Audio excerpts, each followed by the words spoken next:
at that restaurant that we did as per my affidavit. We haven't had a discussion since. Could we possibly meet?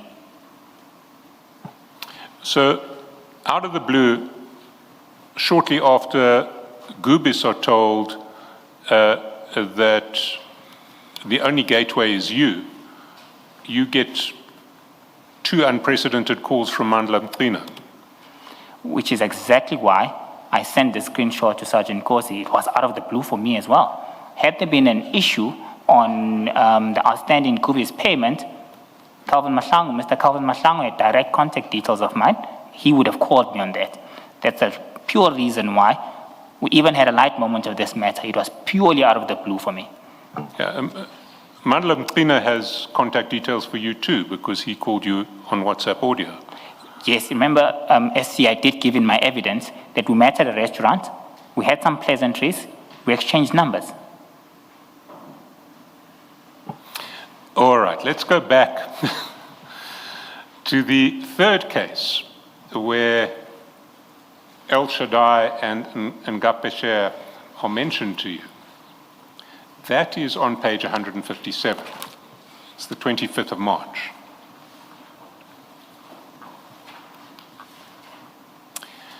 And you'll see that from 8:01 in the morning through to 8:02, there are 3 calls from you to Sergeant Nkosi, after which he responds yet again with El Shaddai Security Services and Ngapesher Security Services. You see that? I see that. And you have said that you still think that he was asking you to check on compliance. Not on those calls. The reason he sends me these is him asking me to check compliance.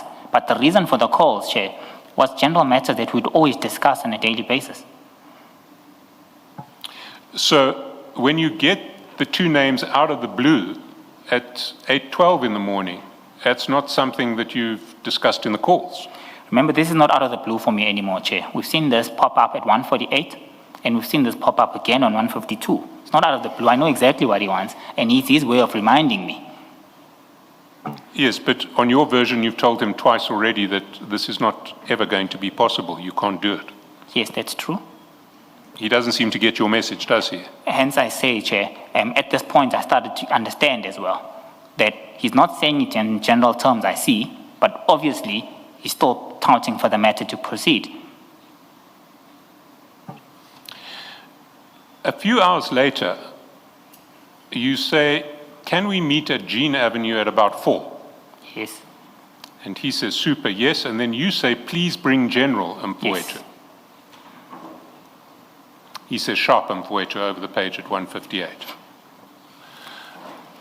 That meeting presumably took place because if we look at page 158, at message time 2:08 p.m., which would be 4:08 p.m., you say, I've arrived, please let me know when you get here.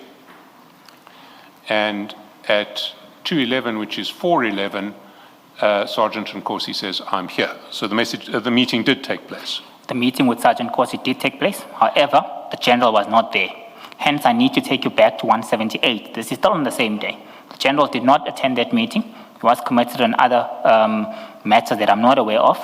On the same day, on the 27th, he then gives feedback on that outstanding matter. He was not present at that day. He couldn't make it. So he couldn't make it? Yes. So why did you want him there? This issue of the outstanding payment was persisting. So it was still just about the one outstanding payment to Gubis? Spot on. And you wanted a meeting with Sergeant Nkosi and the General? Well, with the General. So why was it necessary for Sergeant Nkosi to be there? At this point, I did mention that it was the hindsight view of mine, where I should have obviously gotten the General's number at this point, but it was still necessary because we're still resolving that outstanding matter.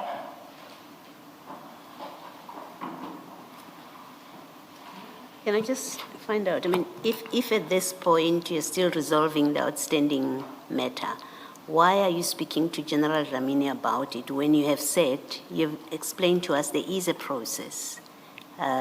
which starts with APPS, I think, and then you've said SCM, and then eventually it will get to you, but somewhere there is space. Why are you not following that process that you've described? Why are you talking directly to Dlamini when in fact he hasn't yet presented to you what you said there has to be evidence so that you can also justify your decision eventually? Purpose of Why that. are you not insisting Sorry, on Commissioner. that process being followed? Chair, I'm a person who wants to complete matters end to end. And at this stage, this matter was still hanging. And matters like this don't just hang. It ends up in one way or another further escalations or litigations. So it will be clear for us to be fully aware of the position of the city. And the position must be clear. Are we able to process this? Are we not able to process this? So that we're able to speak in one voice in the event that service provider decides to escalate it to me. There needs to be one voice that we speak into as a result of the fact that we have at hand. Let me say what it looks like to me. It looks like you have a process as you've described it, but you were content with dealing with this matter without following that process, because you on your own account, you start off by getting a call from Gobies. I think you say, Mr. Mahlangu, you're in the car with Sergeant Nkosi, and then it involves General Dlamini. You describe to us a process, but nowhere is there evidence of that process being followed. You keep speaking to General Dlamini and Sergeant Nkosi about this. So on your own account, you are not following that process that you say is necessary in order to resolve these issues, which ultimately comes to you because you must resolve it eventually. You're the gateway finally, but you're not following that process consistently. You're not following the process. You're speaking to Dlamini and Nkosi, both of whom are not the instrument to resolve the issue, especially Nkosi because he doesn't belong here. But on your own process, Dlamini is not the one that resolves the issue. It still has to go to SCM and then come to you. Can you just explain that? Respectfully, Commissioner, I don't agree with that. I'm an individual who follows up with all inquiries from end to end, even if it's a resident raising an issue on an account. Once that issue is being raised, I do make follow-ups with my colleagues. There was this issue that was raised by Sorens of a household in reference to a billing issue. Have you resolved that now? Even though I had formally escalated the matter for them to deal with procedurally. There are time frames. You can't leave issues hanging forever. The city gets overtaken by events because a lot happens on a day-to-day basis. Same in this instance. The purpose of this was for me to get feedback from the general in terms of what's happening. We can't just ignore this thing. I'm not breaching any processes. I'm dealing with the general, who is part and parcel of the process. So what I would have expected from here was the clarity that he sends, I think on 177, where he then sends the, no, not 170, 178, where he then gives that feedback. That was the purpose of that. So I was still following our own procedures and protocols, and it's normal for me to get feedback on the process towards resolving matter from our colleagues. I accept that at 178 he gives you feedback, and I'm happy you say that. But this feedback that he gives you at 178, it's clear from it that it's not followed the process that you have described to us. And yet you don't say to him in response, you don't say to him, follow the process. In fact, you accept when he says, I've directed them to you, which is where they started. You say, you're right, that's the process. And that's a part that I don't understand, and in fact that I'm putting to you, seems to be inconsistent with your own process that you have described. And I'm battling to understand or to see that you are not involved in a way that undermines the very process that you've described needs to be followed. So at this point, Commissioner, I can only deal with the colleagues that we have. And once they raise this, I need to accept that as the status quo, meaning the onus is now on the service provider to take the matter forward. Meaning I'm not breaching our processes because I'm not actively intervening. I was requesting for feedback, and that's normal in terms of resolving matters. Once colleagues who are within the city give me feedback, I accept that. And then the onus is on the service provider to take the matter on. Yes, but you see, Dlamini says, I've told the service provider to go back to 482. That's a problem I have, that right now you say that the onus is on the service Yes. provider, and I accept that. They must submit the necessary documents. But here's what's happening internally. General Dlamini, you have said he must go and meet with them, right? In those WhatsApp exchanges where Sergeant Nkosi forwards to you where General Dlamini says, I need to know whether to meet with Gubis. You say, let him go meet them. He gives feedback. He says, I have met with them, and in my meeting with them, I've redirected them to the CFO. I've said they must meet with the CFO because that's where they started. You respond and you say, this is the way, much appreciated. So on your own handling of this matter, you don't say to Dlamini, tell the service provider to do our internal process, which is submit to you APPS, then it must go to SCM, and then it will come to me. You don't do that. You say to him, I agree with you that you have redirected them to me, which is where they started. I don't know what you're saying the service provider, if indeed this was about payment, what you're saying the service provider must do now, because they started with you. And Dlamini tells them, go back to the CFO, and you say to Dlamini, I agree. And yet you're explaining to us now that, but the process is different and they were not following the process. I'm completely confused about your explanation if this was about payment. Okay. Commissioner, this was about payment, firstly. Secondly, once I receive such communication, it means the matter has been fully ventilated. And I don't expect anything further. There's nothing further I can do except for wait for any form of communication that I will refer accordingly. When I say, thanks, this is the way, I'm sufficient and I'm happy with the explanation that I'm receiving from the Deputy Chief Dlamini. Meaning from his end, he's done what he can do. There's nothing else that he can do. Meaning if these guys want to take it further, they just need to refer the matter to me. He, at his stage at TMPD, is most likely saying, I've evaluated this matter. I don't see any probable case for payment. You can escalate this matter if you want. I then respond and say, okay, that's the way. Let's see what they have. Let them escalate and let them submit POE now. Thank you, Mr. Minister. So the purpose of this meeting, as I understand it, was to deal with the Gubis payment issue. Yes. And the critical player there would be General Dlamini or Deputy Chief Dlamini. TMPD. TMPD, yes. Yes. But he didn't come to the meeting. He was not available. So why did you and Sergeant Nkosi meet anyway? We socialize all the time. We had a meal after that. It was a long day. We probably had lunch. When did the General tell you that he wasn't going to come? He didn't tell me. He told Sergeant Nkosi. And you just met anyway? No, we just met anyway and we had a meal. Let's look at what I'm going to call him the General because that's how he's referred to in the papers. Let's look at what the General does later that evening. Can we go to page 176? Same bundle. So at 176, the last text on the page is a screenshot that Sergeant Nkosi sends you so at 8:31 p.m. and it's a screenshot that on its face comes from a message that the General sent to him at 8:02 that day.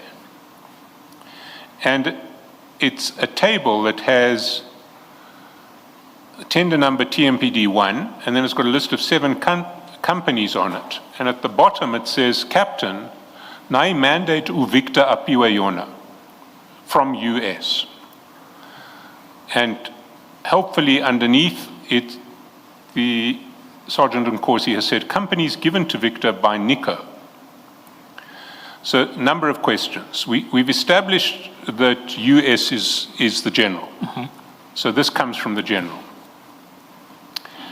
And the message says, Captain, this is the mandate that Victor received.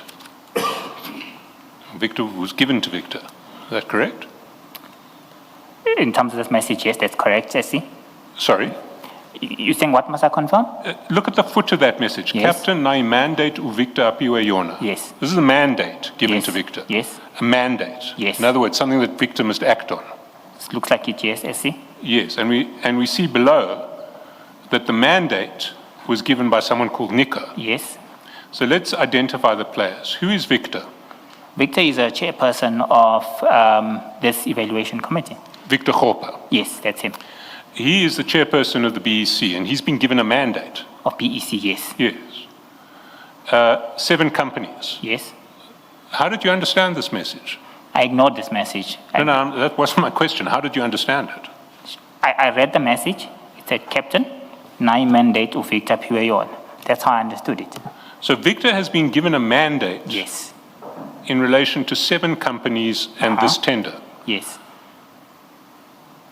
How I understand it is Victor has been given a mandate to make sure that these 7 companies get the tender. Yes. Is that how you understood it? Well, Chair, I'm not going to comment on what that is because I can assure you now, I didn't even entertain this thing. No, Because I accept that you didn't entertain it, but I want to understand. I want to know how you understood it. This could have meant a number of things. It could have meant Victor must make sure companies are awarded, which he can't because he sits with committee of individuals. Secondly, it could have meant that Victor must check compliance. So it's difficult for me to give you an answer, Chair. I did not entertain this message from my Sorry, Mr. Minister. The question is about how you Yes. understood it. It's not about several possibilities. How did you understand it? That's the question. Yes, Commissioner, and my answer is I understood it within those probabilities, that it could mean a number of things. I didn't know what it meant, but it could mean those 2 probabilities. But I can't come to the Commission and expressly say, I understood this have meant that. So as you read it, I had options in my mind that this is as what... you read it, you Yes. understood it possibly to mean one of those Yes. possibilities. Yes. Who is Nico? I don't know who's Nico. Sergeant Nkosi confirmed that Nico was Nico Matobela. Do you Okay. know Nico Matobela? No, I don't know Nico. You've never had any dealings with Nico Matobela? I've never met him. I don't know him. I've Is- never had any dealings with him, SC. Was there anyone called Nico Matobela who had any role to play in the award of this tender? Official role? No, I'm not aware of any official by the name of Nico Matobela. And you've said in relation to the message that you understood it to be capable of 2 meanings. One, Victor had been given a mandate to appoint these 7, and 2, Victor had been given a mandate to check compliance on these 7. Yes. Would either of those mandates given to Victor be lawful? No, he can't. There's no way he could check compliance. Firstly, tender is closed. He could only, by law, give clarification on the outcomes of the bid. So that's no from a compliance perspective. Secondly, it's also no. He's not allowed to get names from external individuals to appoint. Did you raise this with Victor? I didn't raise it with him. Why not? Because my job was to ensure that I strengthen the process and ensure that there's no glitch within the award of TMPT 01. For me, this was a matter that I need to look out for and ensure that the process is even stringent. Well, here you have the chair of the BEC, who you are being told has been given a mandate either to appoint 7 companies or to check compliance with 7 companies at a stage when it would not have been lawful to do so. Did you not think that it was appropriate to raise with Mr. Hopper whether this report of his mandate was true? You see, firstly, Chair, me raising this with him would now have an element of me trying to find out what's going on within the BEC.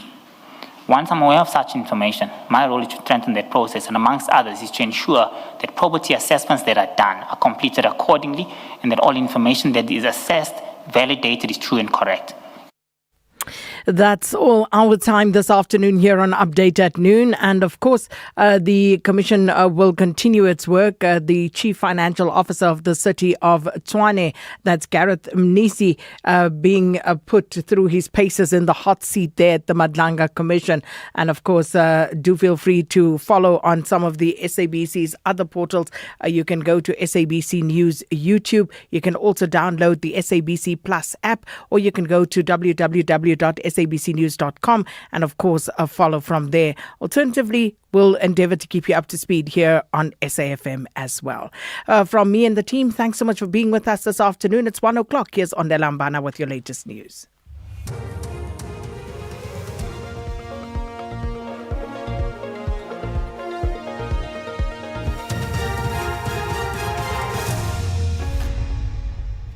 Thank you, Sakina and the team on the top stories. Court to rule in Sergeant Fanny Nkosi's bail application, and veteran actress Cynthia Shange dies. For SAFM News, I am Ondelambana, and a very good day.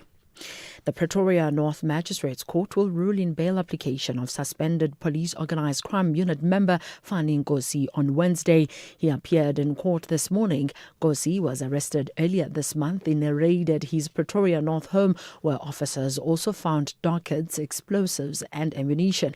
He's facing charges including theft defeating the ends of justice, as well as unlawful possession of ammunition and explosives. Meanwhile, Madlanga, the suspended Tshwane Chief Financial Officer Gareth Mnisi, says he had forwarded Deputy Executive Mayor Eugene Modise's message to Nkosi. Mnisi says in the message, Modise had said he met with Action SA and EFF. Mnisi, who is accused of conniving with Nkosi to manipulate tender processes, is under cross-examination before the Madlanga Commission of Inquiry in Pretoria. People are so brazen, they go to the point of even trying to lure the deputy executive mayor to interfere in procurement processes. That was the discussion around that. And this was me still, in a subtle manner, explaining to Sergeant Nkosi that we can't interfere in procurement processes.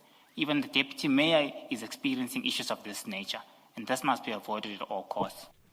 The Investigating Directorate Against Corruption, IDEC, has welcomed the order of Pretoria Magistrates Court that alleged criminal kingpin Vusimuzi Ket Matlala should remain at Kgosi Mampuru Maximum Security Prison. Both the state and defence requested that Matlala stay there pending consultations. He faces fraud and corruption charges alongside 12 police officers over a 360 million rand SAPS tender he was awarded in June 2024. Matlala appeared in court alone and is expected back on the 13th of next month with his co-accused. IDEC spokesperson Henry Mamutabe. We want these consultations to be completed. Hence, we also requested that he remain in Pretoria so that consultations may be completed without having to always travel to pick him up from KZN back to Pretoria. So we are happy that the court has granted that request. Hence, he will remain in Kgosi Mampuru until consultations are completed. A 58-year-old man has been arrested following a deadly road rage incident in Emmarantia, Johannesburg yesterday. He's expected to appear in the Johannesburg Magistrate Court tomorrow. The suspect faces charges of murder and attempted murder after a confrontation between two drivers escalated into a shooting. One man was killed while another driver and a female passenger were wounded. Gauteng Police spokesperson Demakatso Nebuhuli. It is alleged that a female passenger suspected to be the wife of one of the drivers went to get a firearm from the car, and the second driver also pulled out his firearm, resulting into a shooting which claimed the life of the husband, while the other driver sustained minor injuries and the female passenger was taken to hospital with a gunshot wound. The police will be investigating a case of murder and attempted murder. The public, especially drivers, are urged to always abide by the traffic rules and exercise patience while using public roads to avoid road rage situations. Veteran actress and former beauty queen Cynthia Shange has died at the age of 76. Her family says she died in the early hours of this morning in hospital in KwaZulu-Natal after an illness. Shange has a rich legacy in South Africa's arts and entertainment industry. Calvin Mabasa reports. Raised into prominence in the 1970s, Shenge made history when she was crowned first black Miss South Africa and represented the country at Miss World in London in 1972. She became a household name through her roles in productions such as Udeliwe, Shaka Zulu and Movango, captivating audiences with her performances, her contribution to the country and her a lifetime achievement from both the SAFTAs and the Simon Mabunu Sabela Awards. She is survived by her children and grandchildren who will continue to honor her legacy. Calvin Mabasa, SABC News. Japan has told people in 3 northern provinces to evacuate to coastal areas after a big undersea earthquake. The authorities say tsunami waves of up to 3 meters high could hit the provinces. Early smaller waves are already being seen. The national broadcaster NHK has given this warning. There are offshore tsunami observed off the coast of Iwate Prefecture. This means that waves are approaching Iwate Prefecture. And there are tsunami warnings in place also for Aomori's Pacific coast and Hokkaido's Central Pacific coast. If you are in these areas, you must evacuate now. Go to higher ground. Do not go back. Do not stay near the coastline or near riverbanks because tsunami can cause waves to go inland. Recapping the top story, the Pretoria North Magistrates Court will rule in bail application of suspended police organised crime unit member Fani Nkosi on Wednesday. I'm Ondela Mwada for SFM News. Headlines at 1:30. Stay on top of all meaningful, top trending stories right here on SAFM. Leading the conversation. The Full Circle with Bridget Masinga, Monday to Friday, 1 to 3 p.m. This Freedom Month, we reflect, we remember, and we celebrate how far we've come. 30 years into democracy, South Africa continues to shape a future grounded in justice, equality, and opportunity for all. Under the theme, Freedom and the Rule of Law. 30 years of democratic citizenship. SAFM will bring you all things freedom, the voices, the stories, and the conversations that matter. Join us as we honor the journey and explore what freedom means today. SAFM, leading the conversations that move us. The National Pulse, weekdays, 3 to 6 p.m. Your specific thrust is around the role of the unions and how they should respond to the growth of AI. Tell me what it is. The unions, in my view, are driving and in the driver's seat when it comes to how it's rolled out in sectors. Because if we fail at this, then the predictions that have been made regarding some of the massive job displacements which have actually been predicted by the World Economic Forum, South Africa may find itself as one of those countries where those jobs are lost. Ashraf Garda on SAFM. Top Billing is back and it's more spectacular than ever. Join us as we reopen the doors to South Africa's most iconic lifestyle show. From breathtaking homes and world-class travel to the people shaping culture and success. This is where it all comes together. Mark your calendar. The all-new season of Top Billing premieres on S3 Thursday, the 30th of April at 7 p.m. You can also stream it live on SABC Plus, available on all app stores. Top Billing is back on S3. Open up. You are listening to The Full Circle.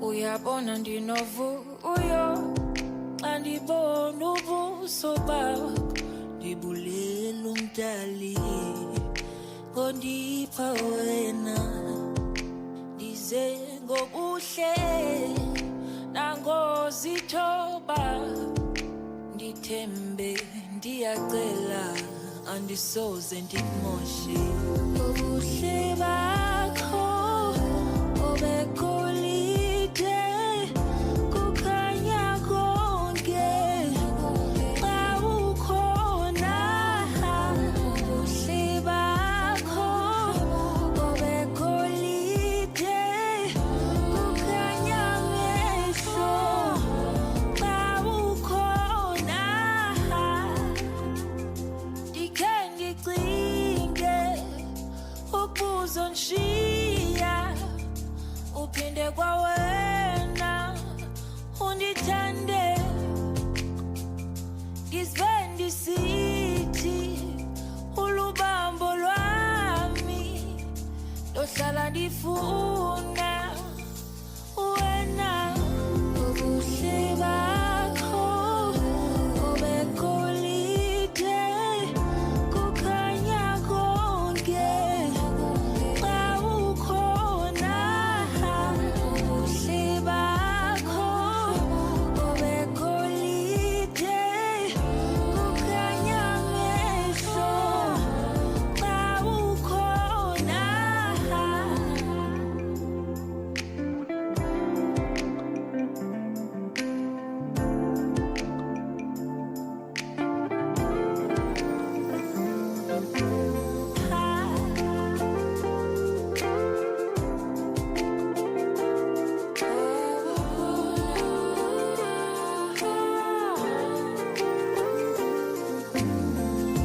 Ubuhle bakho obegolide kukhanya konke xa ukhona. Ubuhle bakho obegolide kukhanya mehlo xa ukhona. Andiphinde njike baby lokuthanda kuyophela imini. Andiphinde njike baby lokuthanda kuyophela imini. And that is how we kick it off with Amifaku's Ubuhle Bakho, hoping that you've had yourself an incredible weekend. Albeit we were fibbed by the... That's not my claims, though. Let me not say that, because then they're going to call me back and call me to order. A lot of people on social media saying SA weather fibbed to us. It had us all anticipating being locked indoors, particularly if you were in Gauteng, because they anticipated severe thunderstorms. And we had, sprinklings here and there of rain, but not quite severe thunderstorms. So that was the running joke on social media this weekend, particularly if you were in Gauteng. A lot of people taking SA weather to task. They don't do it deliberately, though. Hope you had a good weekend in your corner of the country and managed to get yourself some rest. We've got a jam-packed show. As you can tell, as of last week, we are back to regular programming with full shows, no longer covering Madlanga back to back, but still keeping you updated and abreast with everything that is going on. And we kick off the show with Uspahle Mota, SABC News reporter. She's become a familiar voice now on the Full Circle. And she'll give us a rundown on what's been happening in Pretoria so far today. We're seeing Gareth Mnisi, that suspended CFO of the city of Tshwane, is still very much on the hot seat. And then we will catch up around a study that has revealed that SA's move to greener energy is creating new jobs. But what are the benefits that aren't evenly spread and that we are not exploiting? And this one is being presented by the University of Pretoria. You probably saw the headline news around that very fatal road rage incident that happened. And we are going to talk about how to deal with road rage, how to de-escalate incidences, and perhaps even how just to avoid it, just avoid it and mission on with your life as though nothing's ever happened. There's been a lot of road rage incidences in the country, not quite as deadly as this, but some have come very, very close indeed. Ended up in altercations, physical altercations with real injuries to human and property. And so we're going to have that conversation. And I wonder if you've ever found yourself in a road rage incident. How did you navigate it? Did you de-escalate it? Or if you are presented with an individual who is fired up and who is heated up, your natural inclination in that instance? Is it to drive away, roll up your window, drive away, completely ignore them? Or do you engage them and meet them at the same energy level that they are at? 061-410-4107 is our WhatsApp line. Would love to hear from you regarding that. You can send us a voice note. You can be anonymous if you so wish. It's more than your privilege and your right. 061-410-4107. Or you can give us a call on 086-000-2032. That's our in-studio line. It's gone 1:15. A quick pause and then we come back with Uspahle Mota. Do great solutions start with good conversation? SAFM, leading the conversations that move us.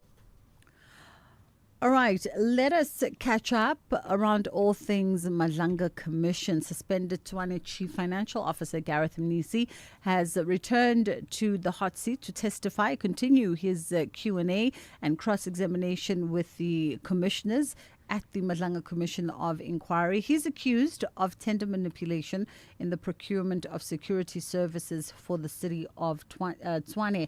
Spahle Mota joins us now on the line. How are you doing this afternoon, Spahle? Good afternoon to you, Bridget, and thank you so much for having me. We appreciate the time. I mean, let's start off by reflecting perhaps on the mood this morning and how it commenced with the commissioners.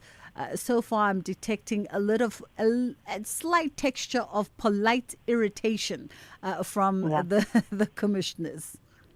No, definitely. And if you remember, when Gareth Mnisi started his evidence, I think it was on Friday, he was very orderly. He knew which documents he needed to speak to. At some point, even the commissioners complaining that he was just reading and speaking so fast. But I mean, I knew, I had a feeling that this time would come where the cross-examination actually comes and you hear the evidence leader as well as the commissioners just probing him with a lot of the questions that did not make sense when it came to his testimony. And you could sense quite a bit of frustration. And I mean, one of the observations I had made on Friday is that, he's such a good listener. He never interjects like we've seen with the likes of, Julius Mkhwanazi. And, he listens and he gives commissioners as well as the evidence leader time to respond. But today it took such a different turn when you could tell that he was slightly irritated, by the questions that the commissioners were asking him and him trying to evade certain questions. Even Commissioner Baloyi saying to him, don't formulate your own question in your mind and respond to that. Respond to what I'm asking you, and he even had such a difficult time answering yes or no questions. And there was that sort of tension and exchange between him and Commissioner Sandile Khumalo. So his demeanor has obviously changed and he's getting really frustrated because now this is the time where the evidence leader as well as the commissioners are poking holes into his testimony. It's always so interesting when you reflect back on his demeanor and his approach on Friday and just how orderly it was, like he was doing a PowerPoint presentation. It's always so interesting how folks come to the commission and almost feel as though if they can justify, then they can reason with the commissioners. If I can explain it at length and it can make sound logic, then no one is going to poke holes at me. And that's really just not the point of the commission at all. No, not at all. And I think also it speaks to the nature of how they are possibly even prepared by their own defense counsel. I mean, we find in most instances with the various witnesses who have presented themselves before the Madlanga Commission, where they'll try and preempt certain questions. And I think we saw that with the testimony even of Julius Mkhwanazi. So I think it's a strategy that they use. They try to deflect, but I mean, the commissioners as well as the evidence leaders are people that are actually well trained and they can easily pick up. And I think some of us as well now can pick up when somebody is trying to evade the questions that are posed to them. And I think this has been largely the instance with Gareth Mnisi this morning. Let's talk a little bit about he's benefiting financially from security companies that have been doing work with the city. What do we know? So if you remember, Bridget, one of the messages that was read out between him and Sergeant Fanny Nkosi was that there was a list of these 7 companies that they believed, Sergeant Nkosi had sent to Mnisi for preferential, treatment or just preferred rather companies to get this multi-million rand security tender, and he has said that he claims that he ignored that message that came from Sergeant Fanningosi, but then we found that Justice Mbuyiseli Madlanga actually disputed his assertion, saying that he was actually complying with the request from Sergeant Fanningosi, and some of these 7 companies belonged to parties like Action SA as well as the EFF, and he even went as far as saying that the deputy mayor in the city of Tshwane, Eugene Modise, who's also the ANC regional chairperson, had sent him a message saying that they want 5 companies, and that's an insult. And when he was probed what companies and what Eugene Modise was actually referring to, he says no, he was only warning him about these people, trying to interfere in these procurement processes. So, I mean, there are quite a lot of holes, and some of the evidence that has been shared and, read before the Madlanga Commission point to otherwise, to the fact that there may have been interference from Gareth Nisi through Sergeant Fanningosi, as well as the suspended Deputy Police Chief Umar Shidlamini. We've also seen, obviously, when we watch the Madlanga, we also watch the parallel events that happen outside of the Bridget Mabandla hall there. We've seen the appearance of Sergeant Fanningosi seeking bail. We've also seen and heard of the reports over the weekend of the city of Ekurhuleni's manager, Kagiso Lirutlwa, who has been was arrested as he landed at OR Tambo International Airport. There's so much that's been going on, as well as the Deputy Chief, Julius Mkhwanazi, who was also arrested over the course of the weekend. No, definitely. And these are sort of, I guess, some of these recommendations that are somehow coming to fruition, especially before the Madlanga Commission, because my understanding is that, especially with Sergeant Fanningosi and the arrest of Julius Mkhwanazi, is that it was the Madlanga Commission team as well as the investigative team and the police who actually effected these arrests. And as you know, I think both Sergeant Ngosi and Julius Mkhwanazi have been implicated in very, very, very serious allegations. Sergeant Ngosi has been linked not only to the underworld, but he's linked to officials at the city of Tshwane and some top police officials who are believed to be corrupt, while Julius Mkhwanazi has been accused of this blue light saga that involved Vutsumuzi Ket Matlala and also running this parallel security unit in his, within rather the Ekurhuleni Metro Police Department that involved several Metro Police officials. So they definitely have quite a lot of serious allegations that they need to answer to. And my understanding as well is that normally in first appearances with especially Julius Mkhwanazi, we can expect him to take to the dock possibly after lunch because it is his first appearance. So I think that's when we can actually, share some of the charges that have been leveled against him and all sorts of things that he has been implicated and accused of. Yeah. Well, listen, we'll keep abreast with all the stories as they develop. For today, we'll leave it there. Sbahle Mota, we appreciate your time. SABC News reporter giving us that rundown on day 93 at the Madlanga Commission. It's gone 20 past 1 o'clock on the Full Circle with myself, Bridget Masinga. A quick pause and then we come back on the other side. For 90 years, one voice has informed, challenged, and connected a nation. SAFM, South Africa's national English public radio station. Established in 1936 as the SABC's very first service, the A program, evolving through the English service, Radio South Africa, to SAFM in 1995, shaping thought and strengthening democracy. From a full-spectrum station to a trusted home of news and talk, SAFM continues to lead the conversations 90 years strong. SAFM, leading the conversations that move us.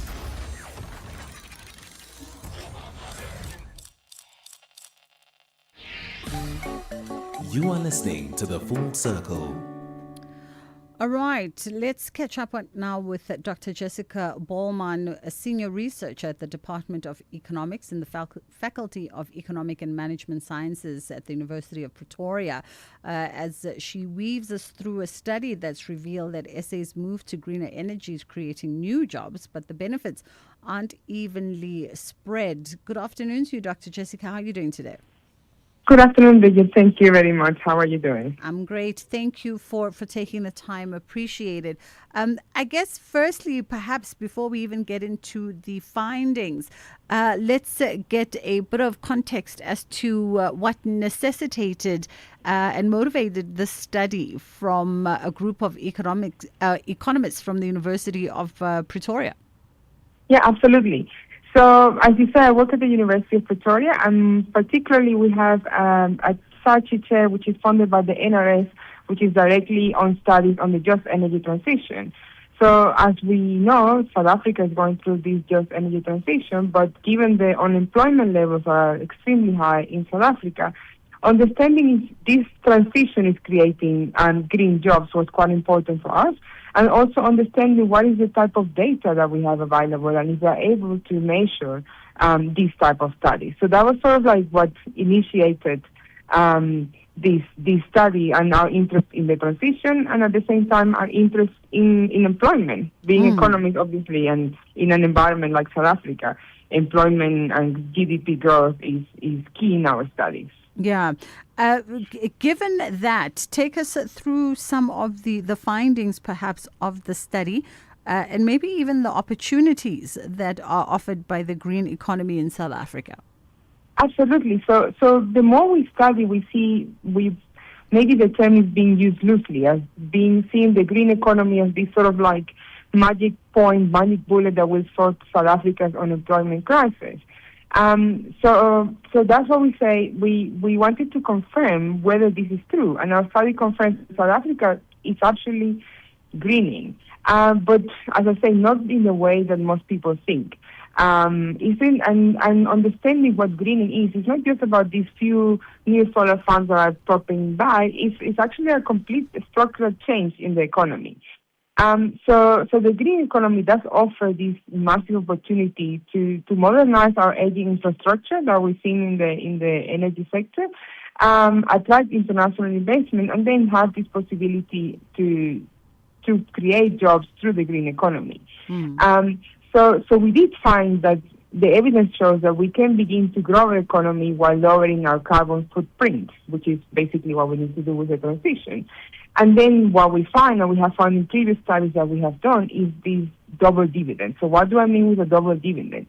So if we can manage this transition correctly, we can actually achieve this environmental sustainability that is required from the transition, but at the same time we can grow the economy, which should translate into more jobs and reducing this unemployment rate. But this is not just about just the energy. There's openings and opportunities in different sectors in the economy. So all related to what we call the circular economy activities, which includes your recycling and waste, your water management, even green manufacturing, which can be related to expanding the grid, to electric vehicles, green steel, etc. So what we saw is some of the jobs and sectors that are growing with the green economy. So we have utilities in the construction. So as I say, this building of new farms, installing solar farms, panels, etc. That's linked to the sectors that are growing. So we're seeing in manufacturing, for example, an increase in green tasks. So more traditional factories are moving to being more efficient and using machinery that is, in a sense, less polluting than what we're using currently. And then one important sector that we need to tap more and probably study more is this informal sector. So we do see interesting findings in the growth in the waste and recycling sectors. I mean, we as normal citizens see it in an informal way, how we see the waste collectors, etc. So there's opportunities there. But if I can touch a bit into the gaps that are there and is significant. Yeah. Dr. Jessica, we'll definitely touch on the gaps in a moment.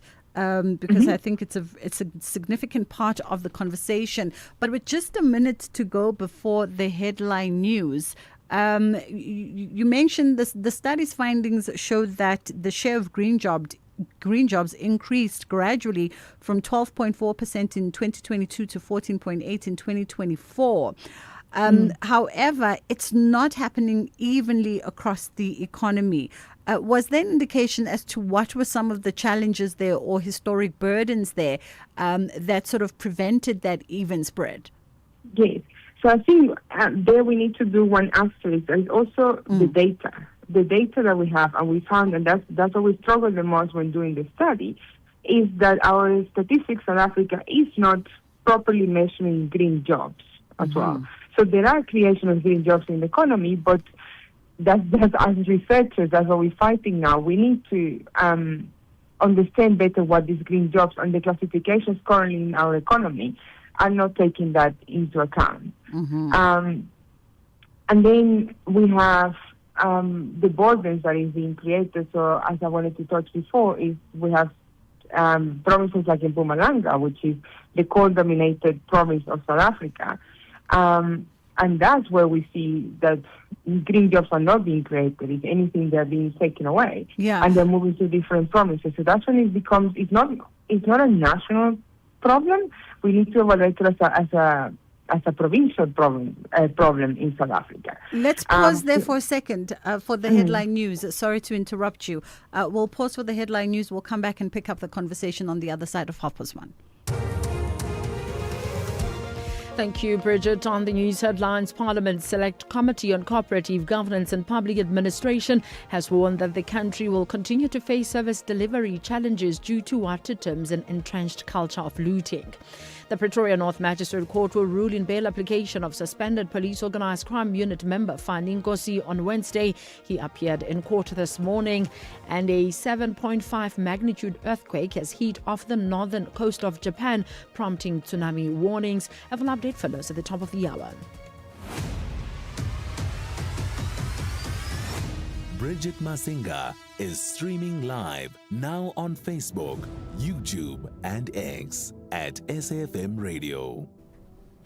All right, we're in conversation with Dr. Jessica Bolman, now Senior Lecturer at the Department of Economics with the University of Pretoria, unpacking a study that was looking at SA's move to greener energy and potentially the jobs created there, or even the challenges that hinder further job creation or widespread job creation. Let's also, Dr. Jessica, whilst we are looking at the challenges perhaps and those opportunities, you say that there is opportunity to create more jobs outside of the handful of sectors, outside of the sectors that really focus on green energy transition, i.e. mining, environmental rehabilitation, renewable energies, etc.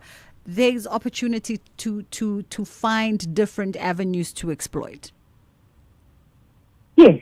Absolutely. So I think if I can highlight, so there is opportunities, but we also need to understand a bit the South African labor market in a sense. So the green jobs are being created are also specialized jobs. So then that's where we find these skill gaps. So we found that there's a shortage of these mid-level technical skills.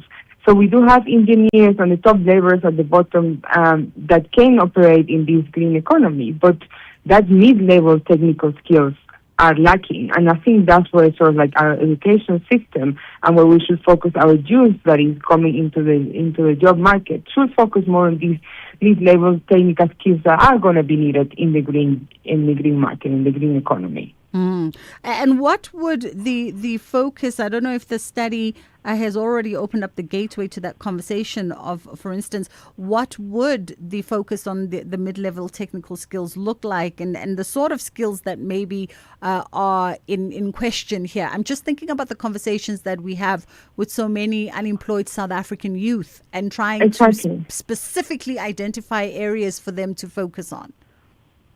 Yeah, so we need the youth to be able to specialize in solar panels, for example, and the installation of solar panels. We need more technical skills in not necessarily engineers, but people that will be able to install the grid or assist in the installation of the new grid that is going to be expanded in South Africa. And that's sort of the focus on the youth. But we also need to take into consideration that we have a lot of older workers, for example, in Mpumalanga, that has always worked in the coal sector, And they're facing this risk of obsolescence. Like, what do they do if we shut down in Mpumalanga, basically? So the same way that we have a energy pass, a just energy pass, we need to have this job energy pass, where we start creating sort of like the job market for the youth, and also are these older workers trainable, that they can focus on green tasks, etc. I just want to, before we wrap up the conversation, also include our listener in this. 061-410-4107 is our WhatsApp line. Let's go to WhatsApp quickly. Hi, Bridget. If the government were truly going to be engaged in green jobs, there would be incentives to get manufacturing of electric vehicles, whether it be motorbikes, whether it be bicycles, whether it be cars, trucks, whatever. Even retrofitting old trucks, for example, would go a hell of a long way to alleviate the problems we're having with fossil fuels at the moment. So, and jobs. So let's ask government, why aren't they doing this? Is there a point to be had there, Dr. Jessica, around the role of government? Yeah, the role of government is key. The same way that government dictates what the policies we're going to follow for the just energy transition, the government should also create policies that are targeted at the labor market. So that's sort of the point that we've been trying to put across with our findings, etc., that it has to be policy-oriented. This is a national issue. So as much as we depend on the private sector to create jobs, we also depend on the government to sort of create the pathways towards this creation of jobs. Just lastly, also part of the study, you also looked at the demographic profile of green employment, and it's revealed some very important questions here, I think that speak to the conversation around disparity and inclusivity and gender equalities in certain spaces. Yeah, absolutely. So I mentioned already sort of the disparity on the age groups. So yes, we are going to see older workers that are going to be affected. But one of our main findings and highlights from the study is that whether we like it or not, the green transition is male dominated. And that's because the structural composition of the market. So growth is concentrated in construction, engineering, utility sectors, etc., which traditionally has been male dominated by roles. So that's also why we highlight that this just transition to be just, it must also include this gender just approach. So we also don't leave women behind when we are transitioning toward greener jobs. Absolutely.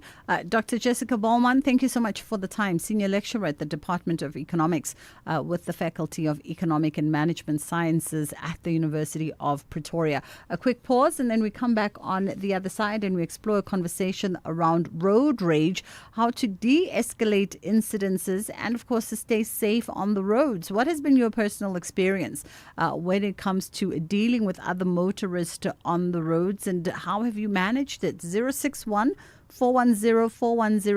is our WhatsApp line. If you'd like to send through a WhatsApp voice note, you're more than welcome to do so.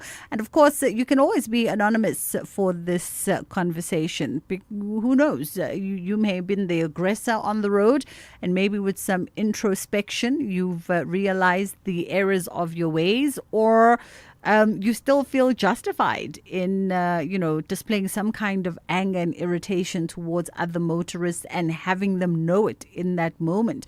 Or 086-000-2032 is the number that you can call us on. Investing shouldn't feel risky. It should give you security and good returns. Earn up to 7.25% interest per annum with an Absa Cash Invest Tracker for an investment of 100,000 rands or more. Your capital is guaranteed with immediate access to your funds. That's minimum risk, maximum benefit. Absa Private Banking customers can invest from just R1. Open via the Absa Banking app, a branch, a private banker, or 0860 111 515. Your story matters. Absa is an authorized financial services provider. T's and C's apply.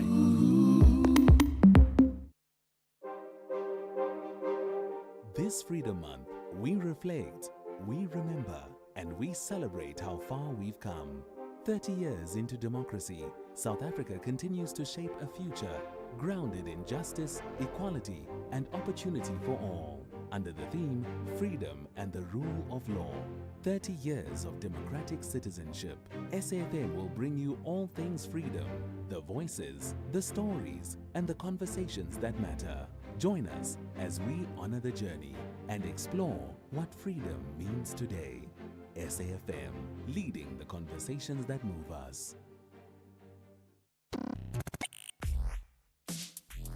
Let's have the conversation. WhatsApp voice notes on 0614 104 107.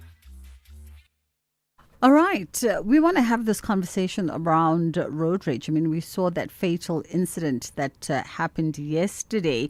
Reports coming out of a road rage incident that turned fatal in Emmarentia right here in Johannesburg.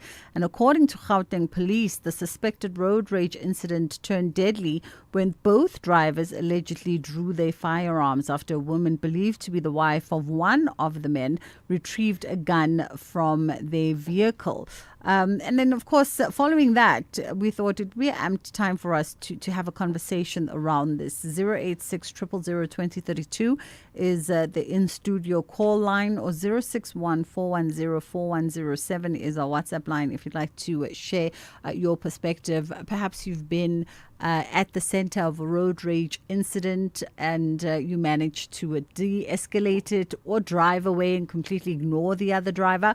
Or you find yourself at times being angered, to the point of reacting, whether verbally, whether flicking someone off, taking some kind of physical response to an incident on the road. And maybe retrospectively, once you drive into your garage or you get to the office, you think to yourself that I shouldn't have done it like that because it really could have ended up quite negative.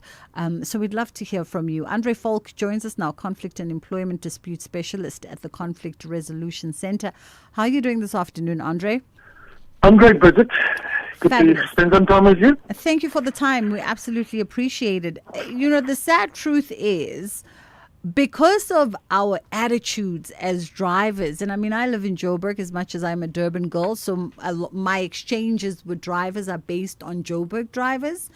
As much as you try to come to the road with a calm, rational attitude, considerate of everybody, I can say that our general driving attitude across the country will push a person. You will find yourself being in your car, reasoning with yourself about how you should respond to a driver's inconsiderate actions, a driver's dangerous maneuvers, a driver's general behavior that does not consider anyone else. I think it's fair to say we've all had an incident or two where you have to count yourself down from the ledge, count to 10 to calm down. It's about every day, isn't it? It's not that rare. Yeah. Bridget, there's several levels to this. It is a problem. It's a problem worldwide, and it's a form of a technological problem. But it was with horrible incidents like yesterday. It reminds us of how angry a nation we are. And there are several levels where we can prevent that, or at least make our odds better at preventing or doing better if that should happen to us. Mm-hmm. What is often at play here, Andre? Let's have a look at mentally, psychologically, emotionally. What is often at play that will see an incident escalate?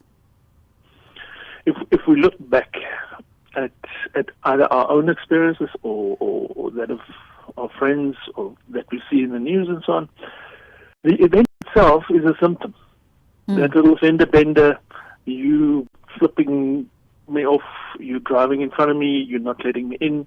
They are, in the context of your life, they're absolute minimal events. They're non-events. But at the time, because of other reasons, we're angry, we're frustrated, we're anxious. We worry about our jobs, our family. We're hungry, we're in a hurry. So the cause lies elsewhere, and this is the first level where we can prepare ourselves. Not to judge yourself, not to make it worse by now, sitting there judging yourself, but just when you get behind the wheel, just remind yourself that it really is just a labeling. In technical language, it's called labeling. I am angry. Just notice when you're driving. I'm angry. I'm anxious. I'm in a hurry. Just the noticing already. Case studies show us just the noticing helps already with how you respond. And that's that first level. That's where we start.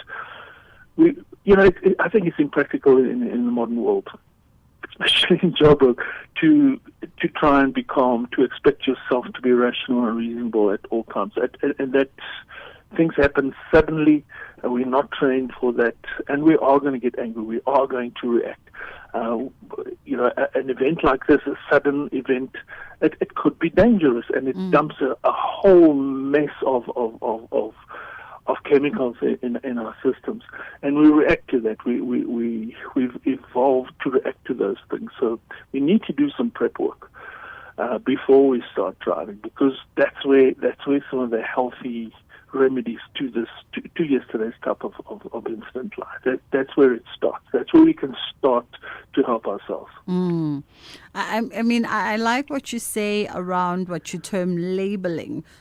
Label your emotional state when you get into the vehicle, in your garage, in your driveway, so that I think it brings a certain consciousness around where you are at, at between 1 and 10, 1 being beautifully neutral and maybe in a happy place, and 10 ready to explode. And maybe that, do studies show that kind of sort of consciousness, that labeling awakens a consciousness that might help you respond differently to a situation?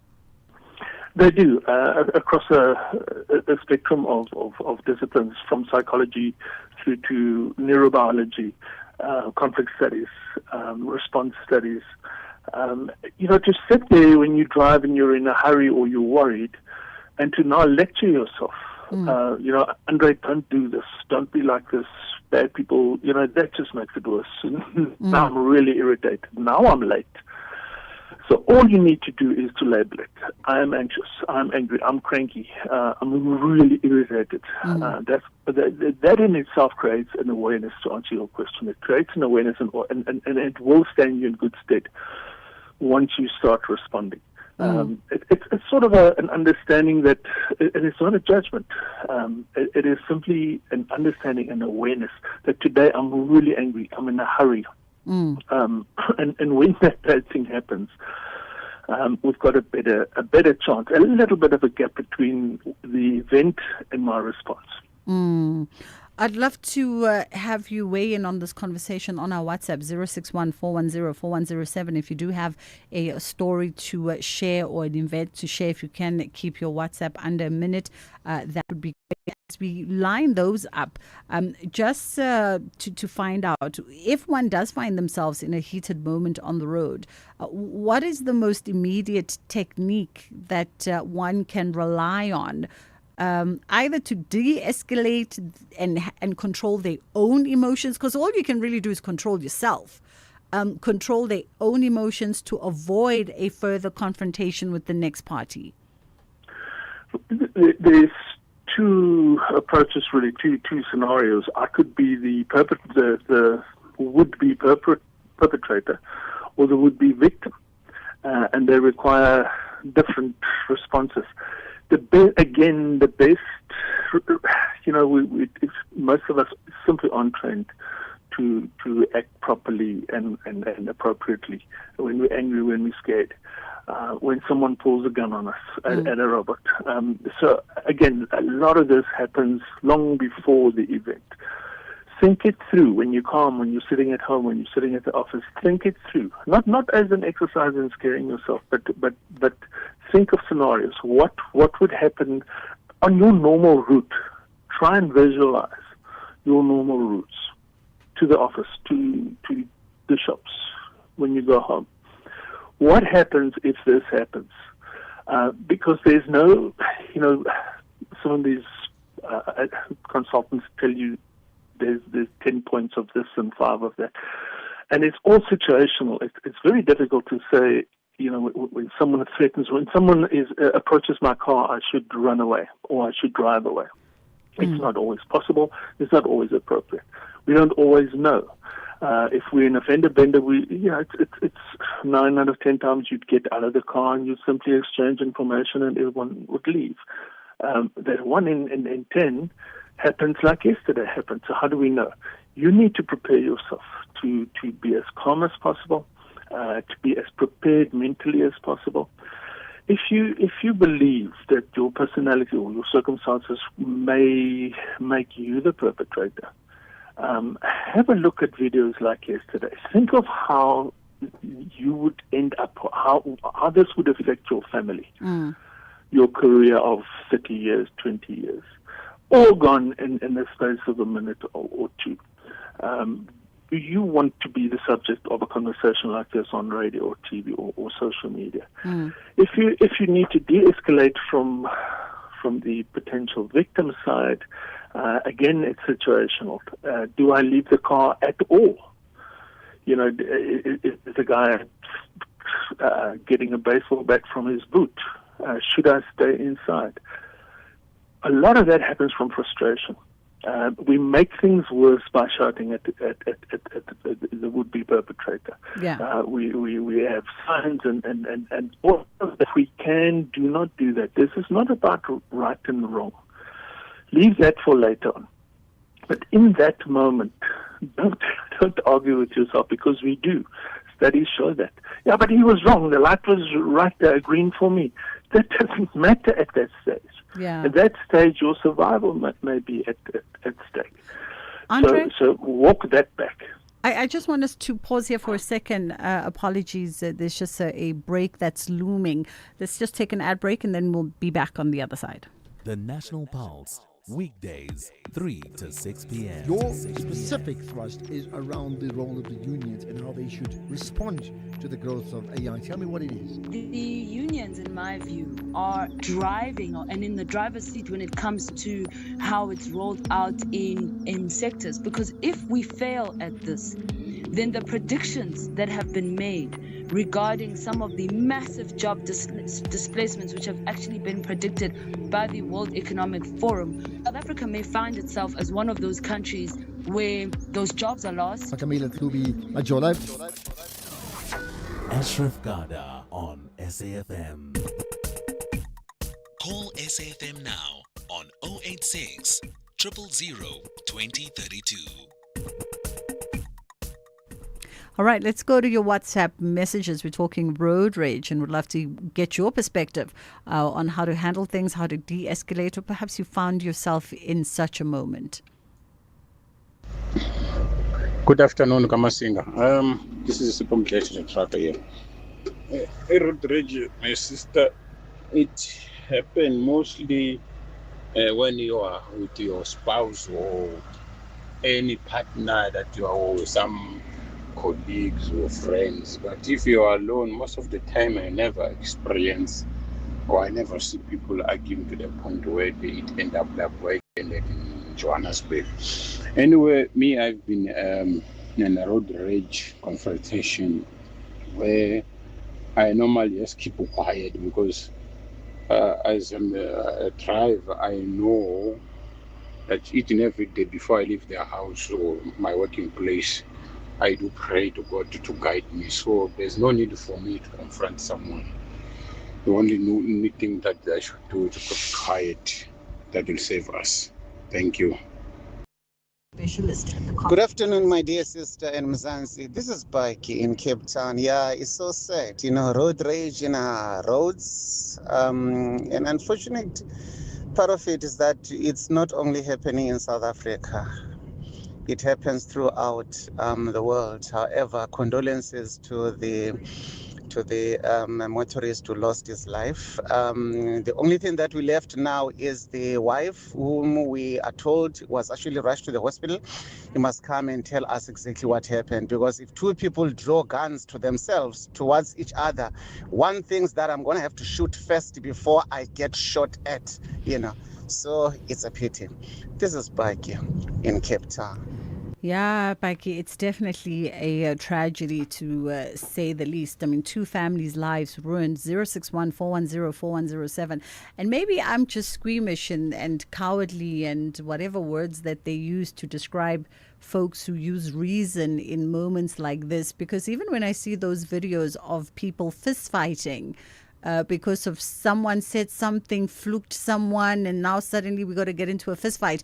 My response always on social media is then you hit the person wrong and their head lands wrong on the pavement, and instantly you are now on trial for murder, and you were just trying to be in a fist fight because your ego as a gentleman was dented in that moment. I just don't think, to your point, Andre, that sometimes you got to look at the bigger picture and go, is this worth it to fuel this situation any further? It's a very valid concern. You know, it's never worth it. Your career, your family, you yourself, you deserve better than to get into a fist fight because of this, or you know, with guns involved, or it ends up like yesterday. So many people are armed. So many people have. You don't know this person. You may think it's a fender bender, but this other person may really experience it on a different level. Yeah. There are a few, and we must again step back from trying to rationalize something like yesterday, you know, from our armchairs. There are a few practical things that work on a biological level that case studies and practice show actually work. Let's assume that the best advice for this is to avoid it. Stay in the car, drive away, go to the police station, anything like that. But let's assume that I now have to get out of the car, or here we are. It's me and the perpetrator, and this is really getting out of hand. It's escalating. I can see it. He's angry, and this is going south very quickly. There are a few things we can try and visualize it before it happens. Don't try and remember, what did Andre say? Well, what was that again? Try and work with this before it happens. A few practical things. Drop your voice. We used to use. You raise your voice. You scream at me. I do the same. That escalates. It gets worse and worse and worse. Be careful of the use of your hands. You're standing out here. This other guy's angry because I bumped into him or he bumped into me. Be careful of the use of hands. The waving around of hands can be seen and experienced by an anxious and angry person as threatening. Be careful about eye contact. That could be seen as threatening, especially with men. Why are you looking at me like that? Try and slow the conversation down. Sometimes all you need is to break that chain. It's escalating. I'm getting angry and angry and angry, and I'm not getting my way, and you're waving your hands, and what is that in your pocket? And, you know, things get bad. So make it clear through your body language that we're talking about the incident. I'm no threat. I just want your redress. Don't get involved in arguments. Don't get involved in who did what. It's not important that at that stage you win your debate. If he says, but it was your fault, the light was green for me, then there'd come a time later on where you can have a more calm and a more appropriate opportunity to raise your point and win your debate. Yeah. At the time, be careful of adding to the escalation. Andre, I just want to pause here on these very pertinent points, and hopefully our listeners have jotted down. We literally just have 2 minutes and then we have to wrap up the conversation. Boikanyo in Mafeking just wanted to weigh in quickly. Boikanyo, 45 seconds. Good afternoon, Bridget. Good afternoon, sir. And good afternoon to your listeners as well as the guest. I 110% agree with your guest today. You know what happened yesterday was really unfortunate and very sad. So it once happened to me. And that's when I learned that there's no need for me to get out of the car. There's no need for anyone to raise middle fingers and start arguing. Just drive away. Apologize and drive away. There was an incident on N4 where another driver pulled out a rifle, a high-velocity rifle, and he pointed it at me. So, if I did stop, I wouldn't be talking to you right now.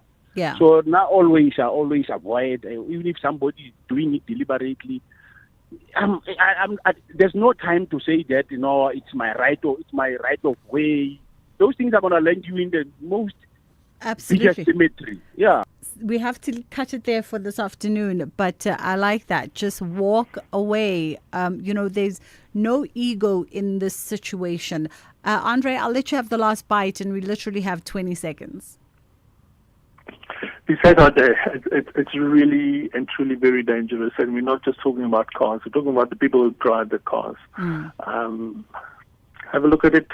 Give it some thought. Prepare yourself beforehand, because that's where the hard work comes in. All you need to do is think it through. Think of your own actions. Take responsibility for it. You don't need to win at that time. Absolutely. There's a lot you can do about this. Andre Falk, we appreciate the time. Conflict and Employment Dispute Specialist at the Conflict Resolution Center. Try and slow down the conversation, he says. Drop your voice. Be wary of your hand usage and hand-in-face gestures. Eye contact can be seen as antagonizing as well, especially for males when that rage is fuming. And body language is another thing. And, of course, don't get involved in a back-and-forth argument of who's right in the moment. And hopefully that helps de-escalate whatever situation that could be transpiring. 2 o'clock, it's time for Ondela to bring you the news.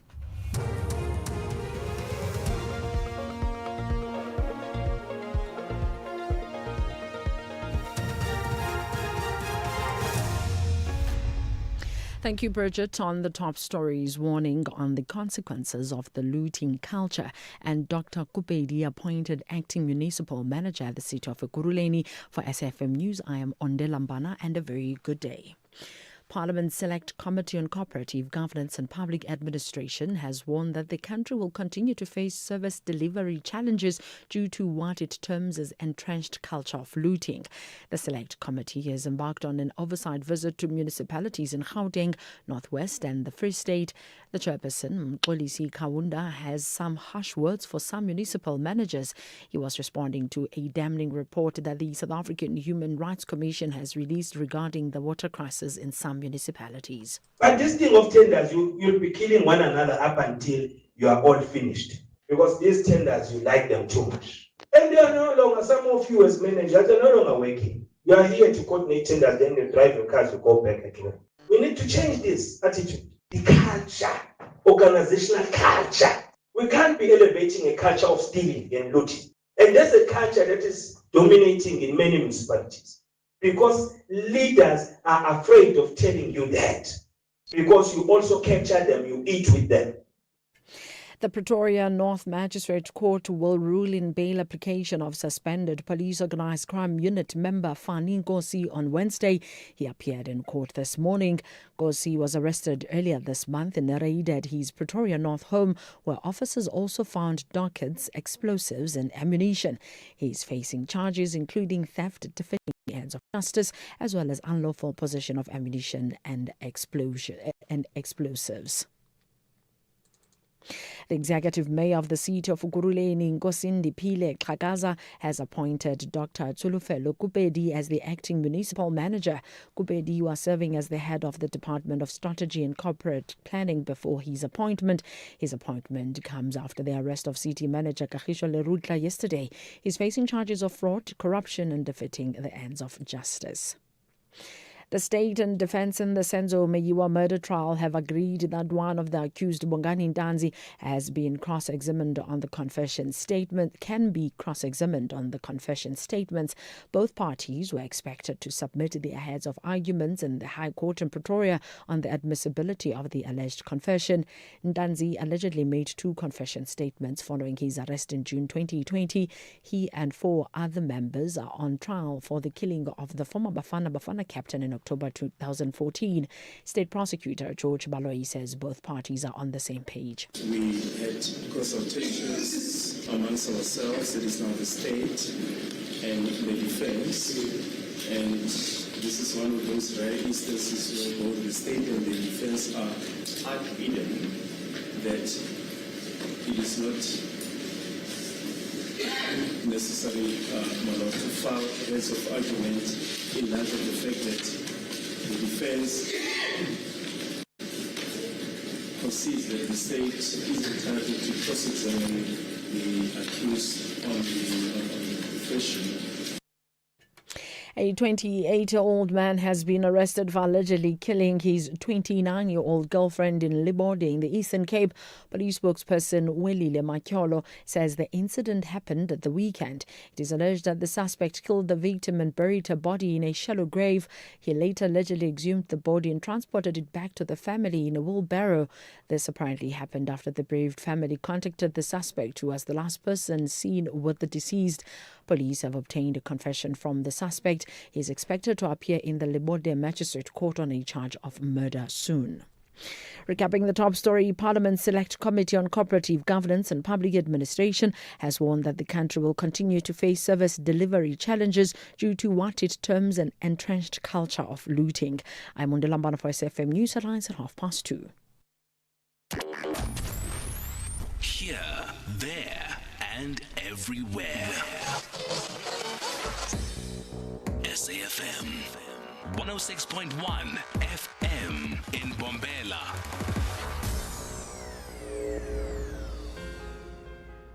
If we have rights, shouldn't we also have opinions? SAFM, leading the conversations that move us. The Full Circle with Bridget Masinga, Monday to Friday, 1 to 3 p.m. Brilliantly taken! Last year, the Proteas women were runners-up in the final of the ICC ODI World Cup against India in front of 1 billion cheering Indian fans. The new champions of the world, India. Now Laura and her team take them on home ground with your unwavering support behind them. Watch this unmissable T20 International Series versus India live this April with 2 games in Durban, 2 in Joburg, and 1 in Benoni. Let's get behind the Proteas. Tickets are selling fast. Book today at cricket.co.za. Dare to be unbreakable. Investing shouldn't feel risky. It should give you security and good returns. Earn up to 7.25% interest per annum with an ABSA Cash Invest Tracker for an investment of 100,000 rands or more. Your capital is guaranteed with immediate access to your funds. That's minimum risk, maximum benefit. ABSA Private Banking customers can invest from just R1. Open via the ABSA Banking app, a branch, a private banker, or 0860 111 515. Your story matters. ABSA is an authorized financial services provider. T's and C's apply. Bridget Masinga on SAFM.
Thembi kuyadabukisa